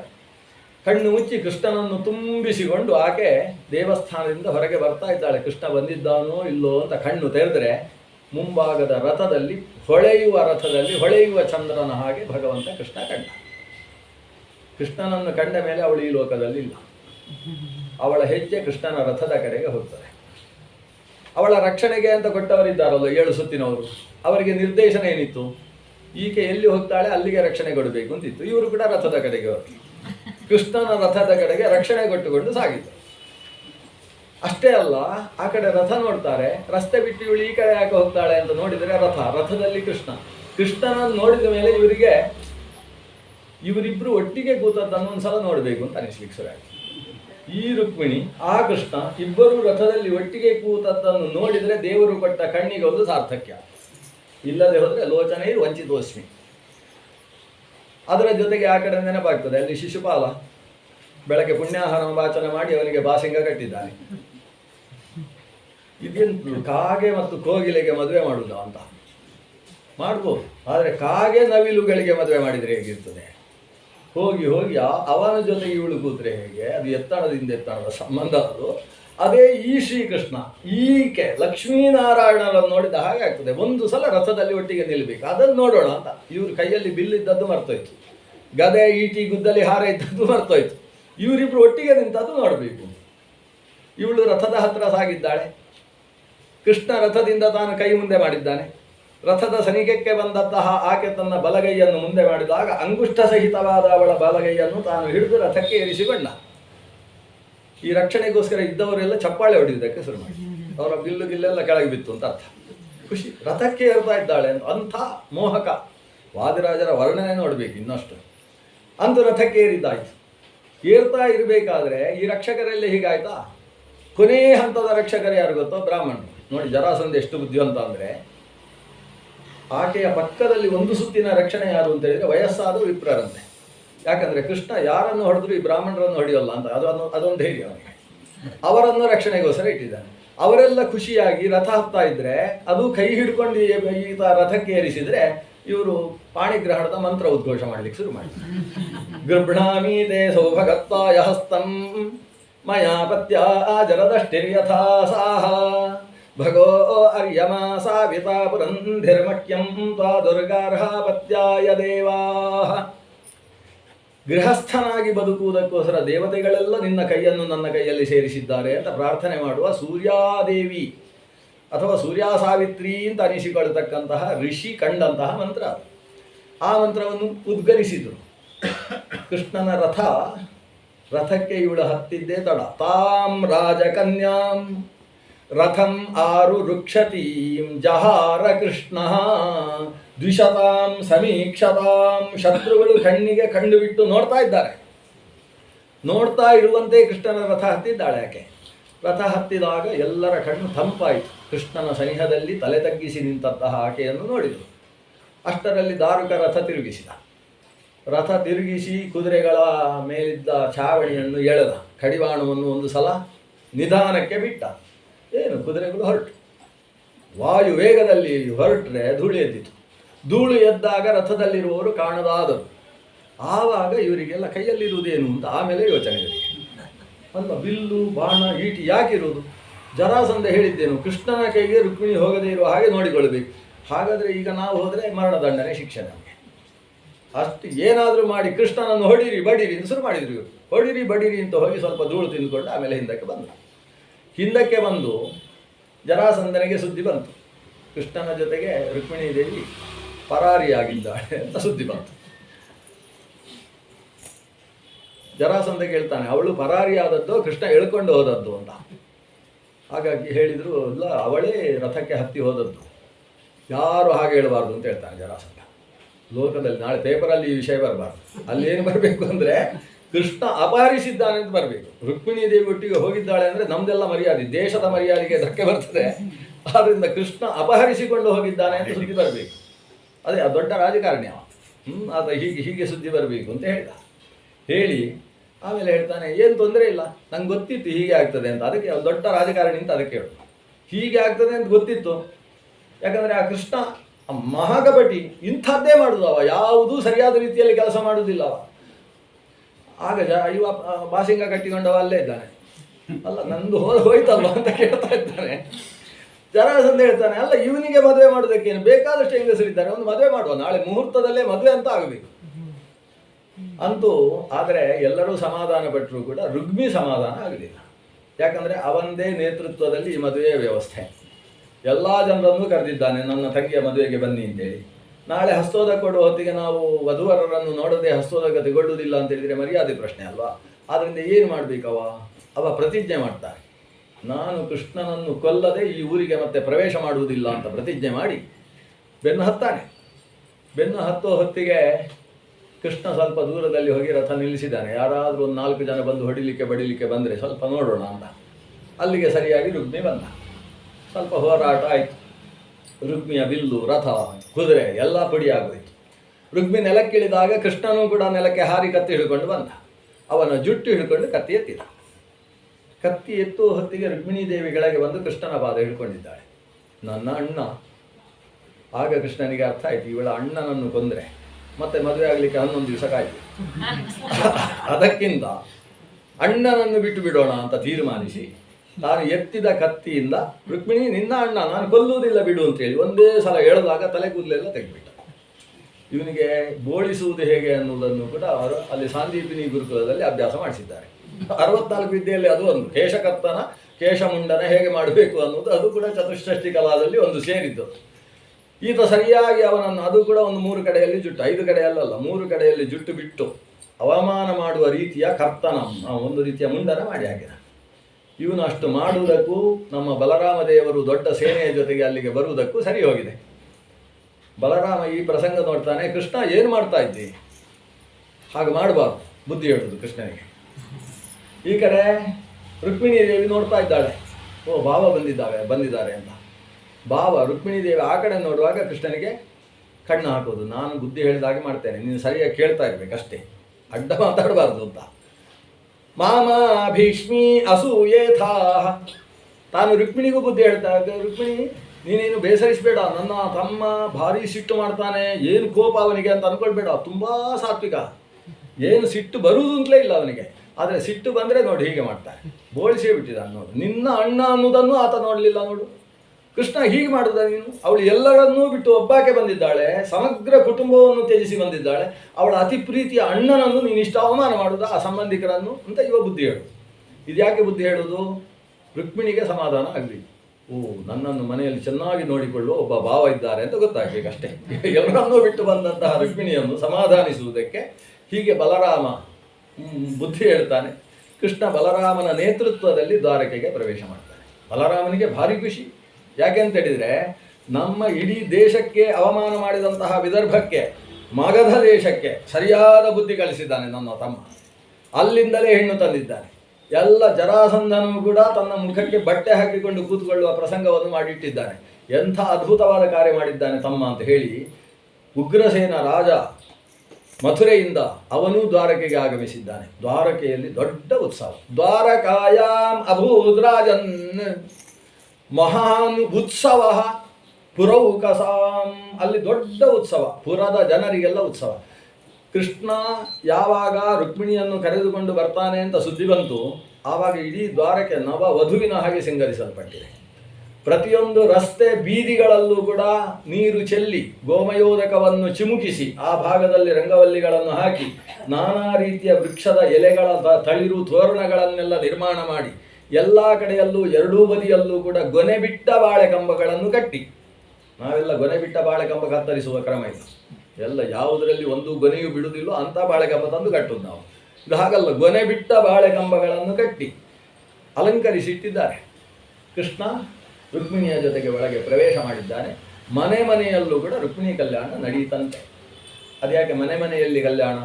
ಒಂದೇ ಕಡೆಯಲ್ಲಿ ಎಲ್ಲರೂ ಸೇರಿದರೆ ಎಲ್ಲರ ಮಡಿಯ ವ್ಯವಸ್ಥೆ ಮಾಡಲಿಕ್ಕೆ ಕಷ್ಟ ಆಗ್ತದೆ ಅಂತ ಅವರವರ ಮನೆಯಲ್ಲೇ ಮಾಡಿ, ಅವರವರ ಅಡಿಗೆಗೆ ಬೇಕಾದ್ದೆಲ್ಲ ನಮ್ಮ ಕೊಟ್ಟು ಉಗ್ರಾಣದಲ್ಲೇ ತಗೊಂಡು ಹೋಗಬೇಕು ಅಂತ ಮನೆ ಮನೆಯಲ್ಲಿ ನಡೆಯಿತು ಅಂತ ವಾದಿರಾಜರು ವರ್ಣನೆ ಮಾಡ್ತಾರೆ. ಅದನ್ನ ಮನೆ ಮನೆಯಲ್ಲೂ ರುಕ್ಮಿಣಿ ಕಲ್ಯಾಣ ಆಗಬೇಕು ಅಂತ ಅರ್ಥ. ಇದರ ಒಟ್ಟು ಸಾರ ಏನು? ರುಕ್ಮಿಣಿಯನ್ನು ಶಿಶುಪಾಲನಿಗೆ ಕೊಡುವ ಮನಸ್ಸು ಮಾಡಿದರೆ ಹೀಗೆಲ್ಲ ಅನರ್ಥ ಆಗ್ತದೆ. ರುಕ್ಮಿಣಿಯನ್ನು ಕೃಷ್ಣನಿಗೆ ಕೊಡಬೇಕು. ರುಕ್ಮಿಣಿ ಅಂದರೆ ಏನು? ನಮ್ಮ ಬುದ್ಧಿ. ಬುದ್ಧಿಗೆ ಬುದ್ಧಿಂತು ಪ್ರಮದಾಂ ವಿದ್ಧಿ. ನಮ್ಮ ಬುದ್ಧಿಗೆ ಅಭಿಮಾನಿನಿ ಮಹಾಲಕ್ಷ್ಮಿ, ಸಕಲ ವಾಂಗ್ಮನಸ ದೇವತೆ ಅಂತ ಆಕೆಗೆ ಹೆಸರು. ಅಂತಹ ರುಕ್ಮಿಣಿ ನಮ್ಮ ಬುದ್ಧಿ, ಅದನ್ನು ಭಗವಂತನಿಗೆ ಕೊಡಬೇಕು. ನಮ್ಮ ಬುದ್ಧಿಯನ್ನು, ನಮ್ಮ ಮನಸ್ಸನ್ನು ಭಗವಂತನಲ್ಲಿ ಹರಿಸಬೇಕು. ನಾವೇನು ಮಾಡಿದ್ದೇವೆ? ಶಿಶುಪಾಲನಿಗೆ ಮದುವೆ ಮಾಡುವುದರಲ್ಲಿ ಕೂತಿದ್ದೇವೆ. ಶಿಶುಪಾಲ ಅಂತ ಹೇಳಿದರೆ ಏನು? ಮಕ್ಕಳನ್ನು ಶಾಲೆಗೆ ಕಳಿಸುವುದು ಅಂತ ಅರ್ಥ. ನಮಗೆ ಅದರಲ್ಲೇ ಶಿಶುಪಾಲನೆಯಲ್ಲೇ ಮುಗಿಯಿತು ನಮ್ಮದು ಕೆಲಸಗಳೆಲ್ಲ. ಪುರ್ಸೊತ್ತೇ ಇಲ್ಲ. ಆ ಹೆಂಗಸರ ಹತ್ರ ಕೇಳಿದರೆ ಪುರ್ಸೊತ್ತೇ ಇಲ್ಲ. ಯಾಕಂದರೆ ಮಗುವಿಗೆ ಬೂಟ್ಸ್ ಹಾಕುವುದಕ್ಕೆ 25 ನಿಮಿಷ ಬೇಕಂತೆ, ಆಮೇಲೆ ಕಂಠಕ್ಕೊಂದು ಲಂಗೋಟಿ ಕಟ್ಟುವುದಕ್ಕೆ 10 ನಿಮಿಷ. ಪುರ್ಸೊತ್ತೇ ಇಲ್ಲ. ಈ ಶಿಶುಪಾಲನಿಗೆ ನಮ್ಮ ಬುದ್ಧಿಯನ್ನು ಕೊಡುವುದರಲ್ಲಿ ನಾವು ತೊಡಗಿದ್ದೇವೆ. ನಿಜವಾಗಿ ನಮ್ಮ ಬುದ್ಧಿ ಅದು ಕೃಷ್ಣನಿಗೆ ತಲುಪಬೇಕು. ರುಕ್ಮಿಣಿಯ ಕಲ್ಯಾಣ ಅನ್ನೋದು ಕೃಷ್ಣನ ಜೊತೆಗೆ ನಡಿಬೇಕು. ಆವಾಗಲೇ ಮನುಷ್ಯನಿಗೆ ಶ್ರೇಯಸ್ಸು ಅನ್ನುವುದನ್ನು ತಿಳಿಸತಕ್ಕಂತಹ ಕೃಷ್ಣನ ಕಥೆ ಇದು. ಆಮೇಲೆ ಕೃಷ್ಣನಿಗೆ ಸತ್ಯಭಾಮೆಯ ಜೊತೆಗೆ ಮತ್ತು ಜಾಂಬವತೀ ದೇವಿಯ ಜೊತೆಗೆ ವಿವಾಹವಾಗ್ತದೆ. ಅದಕ್ಕೆ ಸ್ಯಮಂತಕ ಮಣಿ ಅನ್ನೋದು ಒಂದು ನೆಪವಾಯಿತು ಅಷ್ಟೇ. ಕೃಷ್ಣ ತನ್ನ ಅಪವಾದವನ್ನು ಪರಿಮಾರ್ಜನೆ ಮಾಡಿಕೊಳ್ಳುವುದಕ್ಕೋಸ್ಕರ ಕೃಷ್ಣನಿಗೊಂದು ಅಪವಾದವಂತು. ಸ್ಯಮಂತಕ ಮಣೇರ್ ಹರ್ತ ಅಂತ ಅವನಿಗೆ ಅಪವಾದ. ಇವತ್ತಿಗೂ ನಾವು ಸ್ಯಮಂತಕ ಮಣೇರ್ ಹರ್ತ್ರೇ ನಮಃ ಓಂ ಅಂತ ಒಂದು ಪುಷ್ಪ ಆಗ್ತದೆ. ಸ್ಯಮಂತಕ ಮಣಿ ಕದ್ದವನಿಗೊಂದು ನಮಸ್ಕಾರ ಅಂತ. ಸ್ಯಮಂತಕ ಮಣೇರ್ ಹರ್ತ ಅಂದರೆ ಸ್ಯಮಂತಕ ಮಣಿಯನ್ನು ಕದ್ದವ ಅಂತ ಅರ್ಥ ಅಲ್ಲ. ಸ್ಯಮಂತಕ ಮಣಿಯನ್ನು ತಂದವ, ಹರ್ತ ಆಹರ್ತ ಅಂತ ಅರ್ಥ, ತಂದವ. ಅದನ್ನು ಒಂದು ಕರಡಿಯಿಂದ ಹೋಗಿ ಜಾಂಬವಂತನ ಮೂಲಕವಾಗಿ ಅದು ಜಾಂಬವತಿಯ ಪಕ್ಕದ ಒಂದು ತೊಟ್ಟಿಲಿಗೆ ಕಟ್ಟಿದ್ದಾಗ ಕೃಷ್ಣ ಅಲ್ಲಿಗೆ ಹೋಗಿ ಅದನ್ನು ತೆಗೊಂಡು ಬಂದು ಸತ್ರಾಜಿತನ ಕಣ್ಣು ತೆರೆಸ್ತಾನೆ. ಸತ್ರಾಜಿತನಿಗೆ ನಾನೇ ಕೃಷ್ಣನ ಮೇಲೆ ಅಪವಾದ ಹಾಕಿ ಅಪರಾಧ ಮಾಡಿದೆ ಅಲ್ವಾ ಅಂತ ಅನಿಸ್ತದೆ. ಇದನ್ನು ಪರಿಮಾರ್ಜನೆ ಹೇಗೆ ಮಾಡುವುದು? ಬಹುಜನ ಅಪೇಕ್ಷಿತಳಾದಂತಹ ಪರಮಸುಂದರಿಯಾದ ತನ್ನ ಮಗಳನ್ನು ಕೃಷ್ಣನಿಗೆ ಮದುವೆ ಮಾಡಿಕೊಟ್ಟು ಸಂಬಂಧ ಬೆಳೆಸೋಣ ಅಂತ ತೀರ್ಮಾನ ಮಾಡಿ ಮದುವೆ ಮಾಡಿದ. ಮದುವೆ ಮಾಡುವಾಗ ಈ ಮಣಿಯನ್ನು ವರದಕ್ಷಿಣೆಯಾಗಿ ಕೊಡ್ತಾರೆ. ಸ್ಯಮಂತಕ ಮಣಿ ಸಾಮಾನ್ಯ ಅಲ್ಲ. ದಿವಸಕ್ಕೆ 8 ಭಾರದಷ್ಟು ಬಂಗಾರವನ್ನು ಮೊಟ್ಟೆ ಇಡುವಂಥದ್ದು. ಒಂದು ಭಾರ ಅಂತ ಹೇಳಿದರೆ 88 ತೊಲೆ. 88 ತೊಲೆ, ಅದು 8 ಅಷ್ಟು ಬಂಗಾರವನ್ನು ದಿವಸಕ್ಕೆ ಕೊಡ್ತಾ ಇದ್ದಂತಹ ದೊಡ್ಡ ಒಂದು ಮಣಿ, ಸೂರ್ಯ ಕೊಟ್ಟ ಮಣಿ. ಆ ಮಣಿಯನ್ನು ಕೊಟ್ಟರೆ ಕೃಷ್ಣ ಹೇಳ್ತಾನೆ, ಇದು ನಿಮ್ಮಲ್ಲೇ ಇರಲಿ ಅಂತ ಮಾವನಿಗೆ. ಇದು ನಿಮ್ಮಲ್ಲೇ ಇರಲಿ, ಯಾಕಂದರೆ ಆ ಮಣಿಯನ್ನು ಪೂಜೆ ಮಾಡುವಷ್ಟು ಮಡಿ ಮಾಡಲಿಕ್ಕೆ ನಮಗೆ ಆಗೋದಿಲ್ಲ. ತುಂಬ ಮಡಿಯಲ್ಲಿ ಪೂಜೆ ಮಾಡಬೇಕು ಮಣಿಯನ್ನು, ಹಾಗಾದರೆ ಮಾತ್ರ ಬಂಗಾರ ಕೊಡೋದು. ಅದು ಸರಿ ಪೂಜೆ ಆಗದೆ ಹೋದರೆ ಅನರ್ಥ ಬೇರೆ ಮಾಡ್ತದಂತೆ. ಈ ಮಣಿಯಿಂದಾಗಿ ಪಾಪ ನಿಮ್ಮ ತಮ್ಮ ಸುದ್ದಿಮನ ಸತ್ತ, ಅವನು ಸತ್ತದ್ದೇ ಮಣಿಯಿಂದಾಗಿ ಅಲ್ವಾ. ಅದರಿಂದ ಮಣಿ ಪ್ರಸೇನ ಜಿತ್ ಅಂತ ಅವನಿಗೆ ಇನ್ನೊಂದು ಹೆಸರು. ಸಿಂಹ ಪ್ರಸೇನಮವದೀತ್ ಸಿಂಹೋ ಜಾಂಬವತಾಹತಃ ಸುಕುಮಾರಕ ಮಾರೋದೀಹಿ ತವ ಕೇಶ ಸ್ಯಮಂತಕಃ. ಅಂತಹ ಸ್ಯಮಂತಕಮಣಿ ನಿಮ್ಮಲ್ಲೇ ಇರಲಿ ಅಂತ ಬಿಟ್ಟು ಹೋದ. ಆಮೇಲೆಯೂ ಸ್ಯಮಂತಕಮಣಿಯಿಂದ ತುಂಬ ರಗಳೆಗಳೆಲ್ಲ ಆದವು. ಕೊನೆಗೆ ಆ ಸ್ಯಮಂತಕಮಣಿಯನ್ನು ತಂದು ಈ ಭಗವಂತ ಉಗ್ರಸೇನನಿಗೆ ಕೊಡ್ತಾನೆ. ರಾಜನ ಕೈಯಲ್ಲಿರಲಿ ಅಂತ ಕೊನೆಗೆ ಅದು ಉಗ್ರಸೇನನ ಕೈಗೆ ಬರ್ತದೆ. ಅಂತೂ ಸ್ಯಮಂತಕಮಣಿಯಿಂದಾಗಿ ಕೃಷ್ಣನಿಗೆ 2 ಲಾಭ. ಒಂದು ಜಾಂಬವತೀ ಭರ್ತೃ ಅಂತ ಅರಿಸಿಕೊಂಡ, ಮತ್ತೊಂದು ಸತ್ರಾಜಿತ ಸುತೆಯಾದ ಭಾಮಾಪತಿ, ಸತ್ಯಾಪತಿ ಅಥವಾ ಸತ್ಯಭಾಮಾಪತಿ ಅಂತ ಕರೆಸಿಕೊಳ್ತಾನೆ. ಈ ಸತ್ಯಭಾಮೆಯನ್ನು ಕರ್ಕೊಂಡು ಒಂದು ಸಲ ಇವ ಮೇಲೆ ಹೋಗ್ತಾನೆ. ಎಲ್ಲಿಗೆ? ಪ್ರಾಗ್ಜ್ಯೋತಿಷಪುರಕ್ಕೆ, ಸಿಕ್ಕಿಂ, ಅಸ್ಸಾಂ ಸಿಕ್ಕಿಂ ಆ ಕಡೆ ಎಲ್ಲ ಹೋಗ್ತಾನೆ.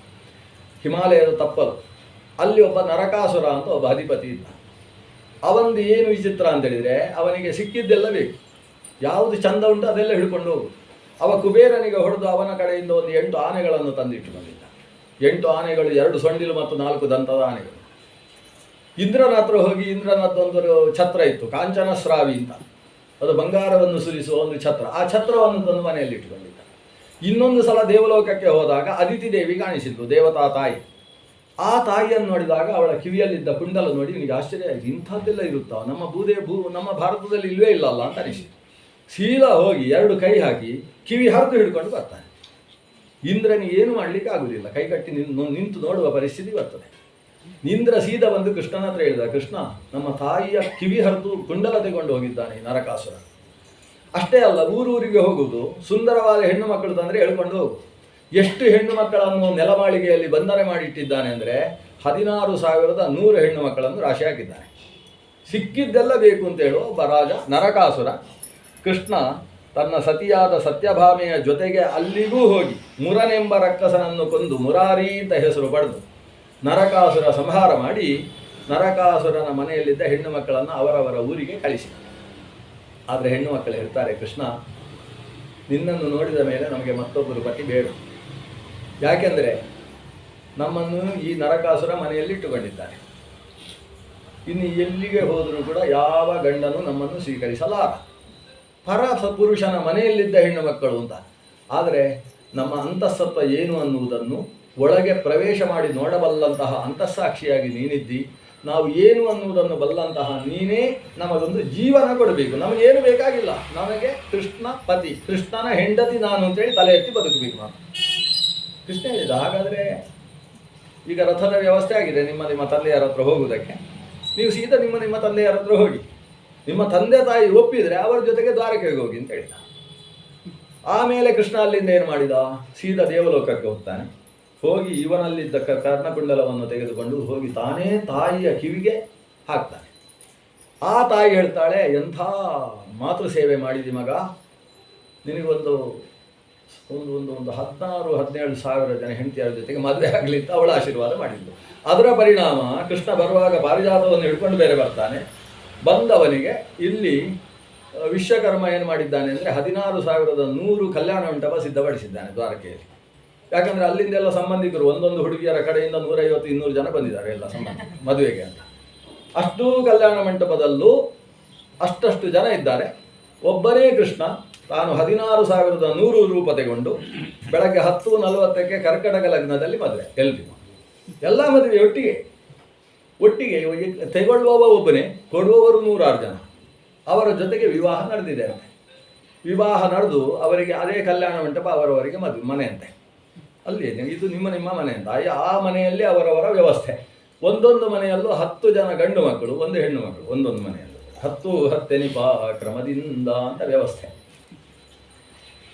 ನಾರದರು ಒಂದು ಸಲ ಕೃಷ್ಣನ ಮದುವೆಯೆಲ್ಲ ಹೇಗೆ ಸಂಸಾರ ನಡೀತಾ ಇದೆ ಅಂತ ನೋಡ್ಲಿಕ್ಕೆ ಬಂದಿತ್ತು. ಯಾಕಂದರೆ ಅವರಿಗೆ ಮದುವೆ ಆಗಲಿಕ್ಕೆ ಹೆದರಿಕೆ, ಎಲ್ಲಿ ಸಮಸ್ಯೆ ಆಗಿಬಿಡ್ತದೋ ಅಂತ. ಅದಕ್ಕೆ ಕೃಷ್ಣ ಇಷ್ಟು ಮದುವೆ ಆಗಿ ಹೇಗಿದ್ದಾನೆ ಅಂತ ನೋಡಲಿಕ್ಕೆ ಬಂದರೆ ಒಂದು ಮನೆಗೆ ಬಂದಾಗ ಕೃಷ್ಣ ಜೋಕಾಲಿಯಲ್ಲಿ ಕೂತು ಅವನ ಹೆಂಡತಿ ಜೋಕಾಲಿ ಅನ್ನೋದು ಮಾಡ್ತಾ ಇದ್ದ. ನಾಗರ ಪಂಚಮಿ ಅಂತ ಅನಿಸುತ್ತೆ, ಅವರು ನಡೀತಾ ಇದೆ. ನಾರದರು ಬಂದು ಅಂತ ಸೀದಾ ಜಿಗಿದು ನಾರದರ ಪಾದ ಪ್ರಕ್ಷಾಲನೆ ಮಾಡಿ ಪತ್ನಿಯೇ ತಂದು ಕೊಟ್ಟಂಥ ವಸ್ತ್ರದಿಂದ ಪಾದ ಒರೆಸಿ ಅವರ ಕೈ ಹಿಡ್ಕೊಂಡು ಬಂದು ತಮ್ಮ ಸಿಂಹಾಸನದಲ್ಲಿ ಕೂಡಿಸಿ ಕುಶಲೋಪರಿ ವಿಚಾರ ಮಾಡ್ತಾರೆ.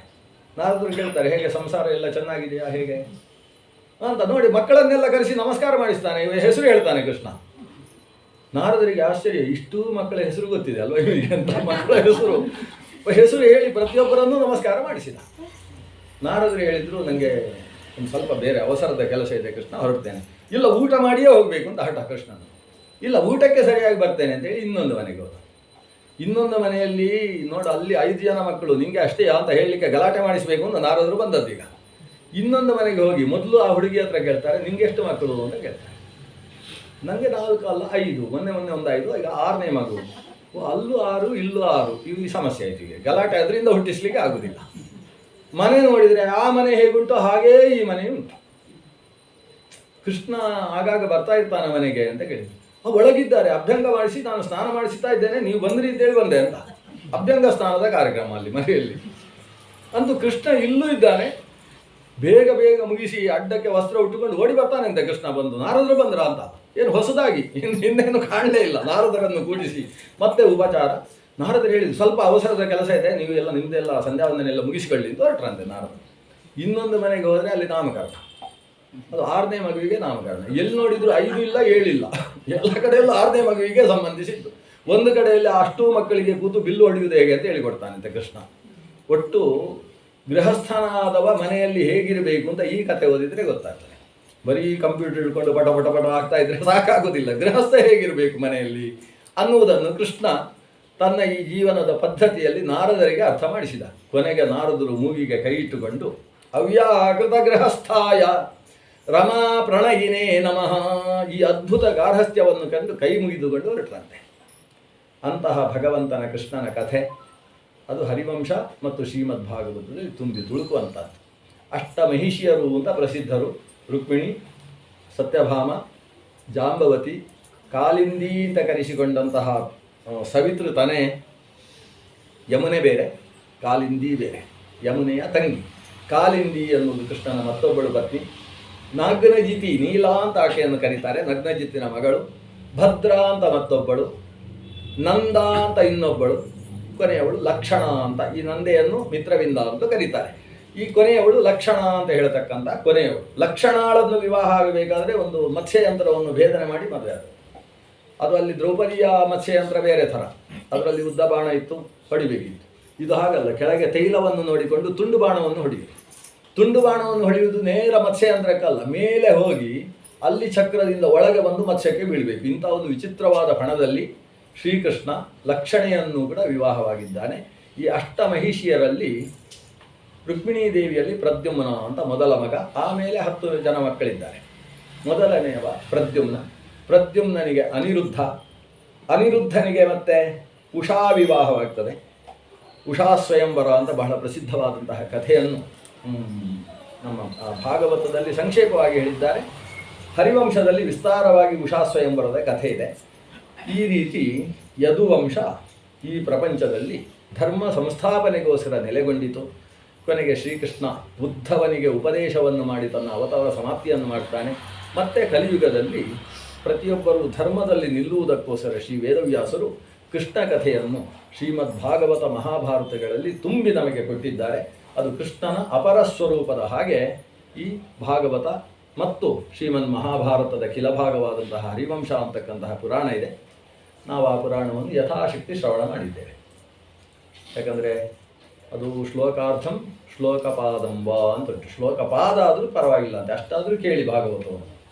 ಪಿಬತ ಭಾಗವತಂ ರಸಂ ಆಲಯ, ನಿರಂತರವಾಗಿ ಕೇಳಬೇಕು ಅಂತ ಹೇಳುವ ಒಂದು ಗ್ರಂಥ ಶ್ರೀಮದ್ ಭಾಗವತ. ಇವತ್ತು ಒಳ್ಳೆಯ ಉದ್ದೇಶದಿಂದ ನಮ್ಮ ಮನೆಯಲ್ಲಿ ನಡೆದಿದೆ. ಇವರ ಹೆಸರೇನು? ನಿಖಿಲ್ ದಂಪತಿಗಳು. ಅವರವರು ಮೂಲ ಇಲ್ಲಿ ವಧುವರರು ಇಲ್ಲಿದ್ದವರು ಪ್ರಧಾನ. ಅವರನ್ನು ಈ ಗರ್ಭದಲ್ಲಿರುವಾಗ ಮಕ್ಕಳು ಜ್ಞಾನವನ್ನು ಸಂಪಾದಿಸ್ತಾರೆ. ಇದನ್ನು ಕೇವಲ ಪುರಾಣಕಾರರು ಮಾತ್ರ ಹೇಳಿದ್ದಲ್ಲ, ವೈದ್ಯರು ಹೇಳಿರುವಂಥದ್ದು, ಸ್ವತಃ ಸುಶ್ರುತ ಹೇಳಿರತಕ್ಕಂಥ ವಿಷಯ. ಆದರೆ ಯಾವಾಗ ಗರ್ಭ ಅಂತ ಕರೆಸಿಕೊಳ್ತದೆ, 3 ತಿಂಗಳು 7 ತಿಂಗಳು ಇದು ಗರ್ಭ ಅಂತ ಕರೆಸಿಕೊಳ್ಳೋದು. 7 ತಿಂಗಳು, ಗಾ ಅಂದರೆ ಕಾಖ ಗಾ 3, ಭಾ ಅಂದರೆ ಪಾಪ ಬಾಭ 4, ಗರ್ಭ ಅಂದರೆ 7 ಅಂತ. 7ನೇ ತಿಂಗಳಿಗೆ ಪೂರ್ಣ ಗರ್ಭ ಅಂತ, ಅಲ್ಲಿ ಗರ್ಭ ಆಯಿತು ಅಂತ. 3ನೇ ತಿಂಗಳಿನಿಂದ ಪ್ರಾರಂಭಿಸಿ ಮಗುವಿಗೆ ಜ್ಞಾನ ಉದಯ ಆಗ್ತದೆ. 5ನೇ ತಿಂಗಳಿಂದ ಸ್ಮರಣೆಗೆ ಬರುವುದಕ್ಕೆ ಬೇಕಾದ ಜ್ಞಾನ ಬರ್ತದೆ. ಪ್ರಹ್ಲಾದ ಗರ್ಭದಲ್ಲಿರುವಾಗ ಕೇಳಿದ್ದರಿಂದ ಅಂತಹ ಪರಮ ಭಾಗವತನಾದ. ಆದ್ದರಿಂದ ಆ ಸಮಯದಲ್ಲಿ ಹಿರಿಯರದ್ದೆಲ್ಲ ಏನು ಕರ್ತವ್ಯ ಅಂದರೆ ಒಳ್ಳೆಯ ಕಥೆಯನ್ನು ಕೇಳಿಸಬೇಕು, ಟಿ ವಿ ಆಫ್ ಮಾಡಿ ಇಡಬೇಕು. ಇದು ಹಿರಿಯರ ಕರ್ತವ್ಯ ಅಂತ ಲೆಕ್ಕ. ಯಾಕಂದರೆ ಟಿ ವಿಯಲ್ಲಿ ಗುದ್ದು ಅಂತದ್ದು, ಚೂರಿ ಹಾಕುವುದೆಲ್ಲ ನೋಡಿದರೆ ಆ ಒಳಗಿದ್ದ ಮಗುವಿಗೂ ನಾನು ಯಾವಾಗ ಚೂರಿ ಹಾಕುವುದು ಅಂತ ಯೋಚನೆ ಮಾಡ್ತಾ ಇರ್ತೇನೆ. ಅಲ್ಲಿ ಅದಕ್ಕೆ ಒಳ್ಳೆಯದನ್ನು ನೋಡಬೇಕು, ಒಳ್ಳೆಯದನ್ನು ಕೇಳ್ತಾ ಇರಬೇಕು. ಇದು ಭಾರತೀಯ ಸ್ತ್ರೀಯರಿಗೆ ಒಳ್ಳೆಯ ಮಕ್ಕಳನ್ನು ಪಡೆಯುವುದಕ್ಕೆ ಇರತಕ್ಕಂಥ ಪರಮ ಪರ್ವಕಾಲ ಅಂತ ಹೇಳಿದರೆ ಈ 9 ತಿಂಗಳುಗಳು. ಆದ್ದರಿಂದ ಆ ಕಾಲದಲ್ಲಿ ಉಪನ್ಯಾಸ ಮಾಡಿಸಿದರೆ ಮಾತ್ರ ಕೇಳಬೇಕು ಅಂತಿಲ್ಲ. ತಾವೇ ಸ್ವತಃ ಹರಿವಂಶ ಮೊದಲಾದ ಕಥಾನಕಗಳನ್ನು ಅಧ್ಯಯನ ಮಾಡುವುದಕ್ಕೆ ಇರತಕ್ಕಂಥ ಸಿದ್ಧವಾದ ಕಾಲ ಅದು. ಪತಿಯೂ ಕೂಡ ಸ್ವಲ್ಪ ಪುರುಸೊತ್ತು ಮಾಡಿಕೊಂಡು ದೇವರ ಮುಂದೆ ಕೂತ್ಕೊಂಡು ಒಂದಿಷ್ಟು ಕಥೆಗಳನ್ನು ಹೇಳಬೇಕು ಅಂತ ಶಾಸ್ತ್ರದಲ್ಲಿ ವಿಧಿ ಇದೆ. ಬೇರೆ ಬೇರೆ ಎಷ್ಟೇ ಕಥೆ ಹೇಳಿದರೂ ಗಂಡ ಸ್ವಲ್ಪ ಆದರೂ ಕಥೆ ಹೇಳಬೇಕು. ಇಲ್ಲ ತನಗೆ ಗೊತ್ತಿಲ್ಲ ಅಂದರೆ ನೀನೇ ಹೇಳುತ್ತಾ ಆಕೆ ಹತ್ರ ಹೇಳಿಸಬೇಕು. ಹೇಳಿಸುವುದರಿಂದಲೂ ಒಳಗೆ ಸಂಸ್ಕಾರ ವೃದ್ಧಿ ಆಗ್ತದೆ ಅಂತಕ್ಕಂಥ ಶಾಸ್ತ್ರ ವಿಧಾನ. ಅದನ್ನೆಲ್ಲ ಹಿರಿಯರು ಬಲ್ಲವರು ಎಲ್ಲರೂ ಸೇರಿ, ಹೆಣ್ಣಿನ ಕಡೆಯ ಹಿರಿಯರು, ಗಂಡಿನ ಕಡೆಯ ಹಿರಿಯರು. ಹೆಣ್ಣಿನ ಕಡೆ ಹಿರಿಯರು ನಮಗೆ ಅಣ್ಣನ ಸ್ಥಾನದಲ್ಲಿರುವವರು, ನಮ್ಮಲ್ಲೇ ಅಧ್ಯಯನ ಮಾಡಿರತಕ್ಕಂಥ ಹಿರಿಯರು. ಇವ್ರನ್ನೆಲ್ಲ ನೂತನ ಪರಿಚಯ, ಎಲ್ಲೆಲ್ಲೋ ನೋಡ್ತಾ ಇದ್ವಿ, ಹಾಯ್ ಅಂತ ಹೇಳ್ತಾ ಇದ್ದವರು ಈಗ ಹತ್ತಿರ ಆಗಿದ್ದೇನೆ. ಅಂದರೆ ಎಲ್ಲರೂ ಸೇರಿ ಒಂದಷ್ಟು ಹೆಚ್ಚು ಕಿವಿಗಳಿಗೆ ಕೇಳಿಸಿದಷ್ಟು ನಮಗೆ ಫಲ ಜಾಸ್ತಿ. ಆದ್ದರಿಂದ ಇದ್ದ ಜಾಗವನ್ನೆಲ್ಲ ಅಡ್ಜಸ್ಟ್ ಮಾಡಿ ಎಲ್ಲ ಬದಿಗೆ ಹಾಕಿ ಒಟ್ಟು ಎಲ್ಲರನ್ನು ಕೂಡಿಸಿ ಒಳ್ಳೆಯ ರೀತಿಯಲ್ಲಿ ಶ್ರವಣ ಮಾಡಿ, ಒಬ್ಬರಿಗೆ ಒಂದು ದಿವಸ ಅಂಜೂರ ಕೊಡುವುದು, ಒಂದು ದಿವಸ ಸ್ವೀಟು ಕೊಡುವುದು ಅಂತ ಹೀಗೆಲ್ಲ ವ್ಯವಸ್ಥೆ ಮಾಡಿಕೊಂಡು ಬಹಳ ಶ್ರದ್ಧೆಯಿಂದ ಈ ಕರ್ಮಾನುಷ್ಠಾನವನ್ನು ಶ್ರದ್ಧೆಯಿಂದ ನಡೆಸಿದ್ದೀರಿ, ಶ್ರದ್ಧೆಯಿಂದ ಕೇಳಿದ್ದೀರಿ. ಯಾಕಂದರೆ ಹೇಳಿಸುವುದು ದೊಡ್ಡದಲ್ಲ, ಕೇಳಬೇಕಲ್ವಾ. ಕೆಲವು ಸಲ ಇಲ್ಲಿ ಅವರು ಹೇಳ್ತಾ ಇರ್ತಾರೆ ಬಿಡಿ ಅಂತ ಹೇಳಿ ಪಟ್ಟಾಂಗ ಹೊಡೆದು ಮೊಬೈಲ್ ರಿಂಗಣಿಸಿಕೊಂಡು ಎಲ್ಲ ಕಿರಿಕಿರಿ ಮಾಡದೆ ಶ್ರದ್ಧೆಯಿಂದ ಶ್ರವಣ ಮಾಡಿದ್ದೀರಿ. ಶ್ರವಣಕ್ಕೆ ಏನು ಶುದ್ಧ ಫಲ ಇದೆ ಅದು ಇಡೀ ಕುಟುಂಬಕ್ಕೆ, ಇಲ್ಲಿ ಸೇರಿದಂತಹ ಮಿತ್ರವರ್ಗಕ್ಕೆ ಪ್ರಾಪ್ತಿಯಾಗಲಿ. ಮುಖ್ಯವಾಗಿ ನಮ್ಮ ಯಾವ ಉದ್ದೇಶದಿಂದ ಈ ಕರ್ಮಾನುಷ್ಠಾನ ನಡೆದಿದೆ, ಎರಡು ಉದ್ದೇಶ. ಒಂದು ಹಿರಿಯರಿಗೆ ಶ್ರೇಯಸ್ಸಾಗಬೇಕು, ಮತ್ತೊಂದು ವಿಶಿಷ್ಟವಾದ ಸಂತತಿಯ ಮೂಲಕ ಗೋತ್ರಾಭಿವೃದ್ಧಿ ಆಗಬೇಕು. ಈ ಎರಡು ಉದ್ದೇಶಗಳು ಕೂಡ ಪೂರ್ಣ ಮಟ್ಟದಲ್ಲಿ ನೆರವೇರುವ ಹಾಗೆ ಭಗವಂತನ ಗುರುಗಳ ಅನುಗ್ರಹ ಪ್ರಾಪ್ತಿಯಾಗಲಿ ಅಂತ ದೇವರಲ್ಲಿ ಪ್ರಾರ್ಥನೆ ಮಾಡಿಕೊಂಡು ಈ 7 ದಿವಸದ ಯಥಾಶಕ್ತಿ ಕಥಾನುಸಂಧಾನವನ್ನು ಭಗವಂತನಲ್ಲಿ ಗುರುಗಳ ಮೂಲಕ ಸಮರ್ಪಣೆ ಮಾಡೋಣ. ನಾವು ಮಾನುಷ ಸಹಜವಾದ ದೋಷಗಳೇನಾದರೂ ಘಟಿಸಿದರೆ ಅದನ್ನು ಗುರುಗಳು ಭಗವಂತ ಸಂಪೂರ್ಣವಾಗಿ ಕ್ಷಮಿಸಿ ಅನುಗ್ರಹಿಸಲಿ. ಶ್ರದ್ಧೆಯ ಶ್ರವಣಕ್ಕಿರುವ ಸಮಗ್ರ ಫಲವನ್ನು ಭಗವಂತ ಅನುಗ್ರಹಿಸಲಿ ಅಂತ ನನ್ನ ಗುರುಗಳಾದ ಪರಮಪೂಜ್ಯ ಶ್ರೀ ವಿಶ್ವೇಶತೀರ್ಥ ಶ್ರೀಪಾದರನ್ನು ಭಕ್ತಿಯಿಂದ ಸ್ಮರಿಸಿಕೊಂಡು ಅವರ ಅಂತರ್ಯಾಮಿಯಾದ ಮಧ್ಯವತಿ ಗೋಪಾಲಕೃಷ್ಣ ಸ್ವಾಮಿ ಶ್ರೀರಾಮವಿಠಲ ದೇವರಲ್ಲಿ ಈ ಸಮಗ್ರ ಚಿಂತನೆಯ ಪುಣ್ಯ ಫಲವನ್ನು ಒಟ್ಟಿಗೆ ಸೇರಿ ಸಮರ್ಪಣೆ ಮಾಡೋಣ. ಕಾಯೇನ ವಾಚಾ ಮನಸೇಂದ್ರಿಯೈರ್ವಾ ಬುದ್ಧ್ಯಾತ್ಮನಾ ವಾ ಅನುಸೃತ ಸ್ವಭಾವಂ ಕರೋಮಿ ಯದ್ಯತ್ ಸಕಲಂ ಪರಸ್ಮೈ ನಾರಾಯಣಾಯೇತಿ ಸಮರ್ಪಯಾಮಿ.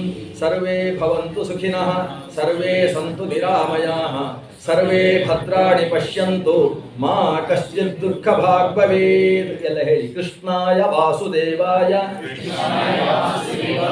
ದೇವಕೀ ನಂದನಾಯ ಚ ನಂದಗೋಪಕುಮಾರಾಯ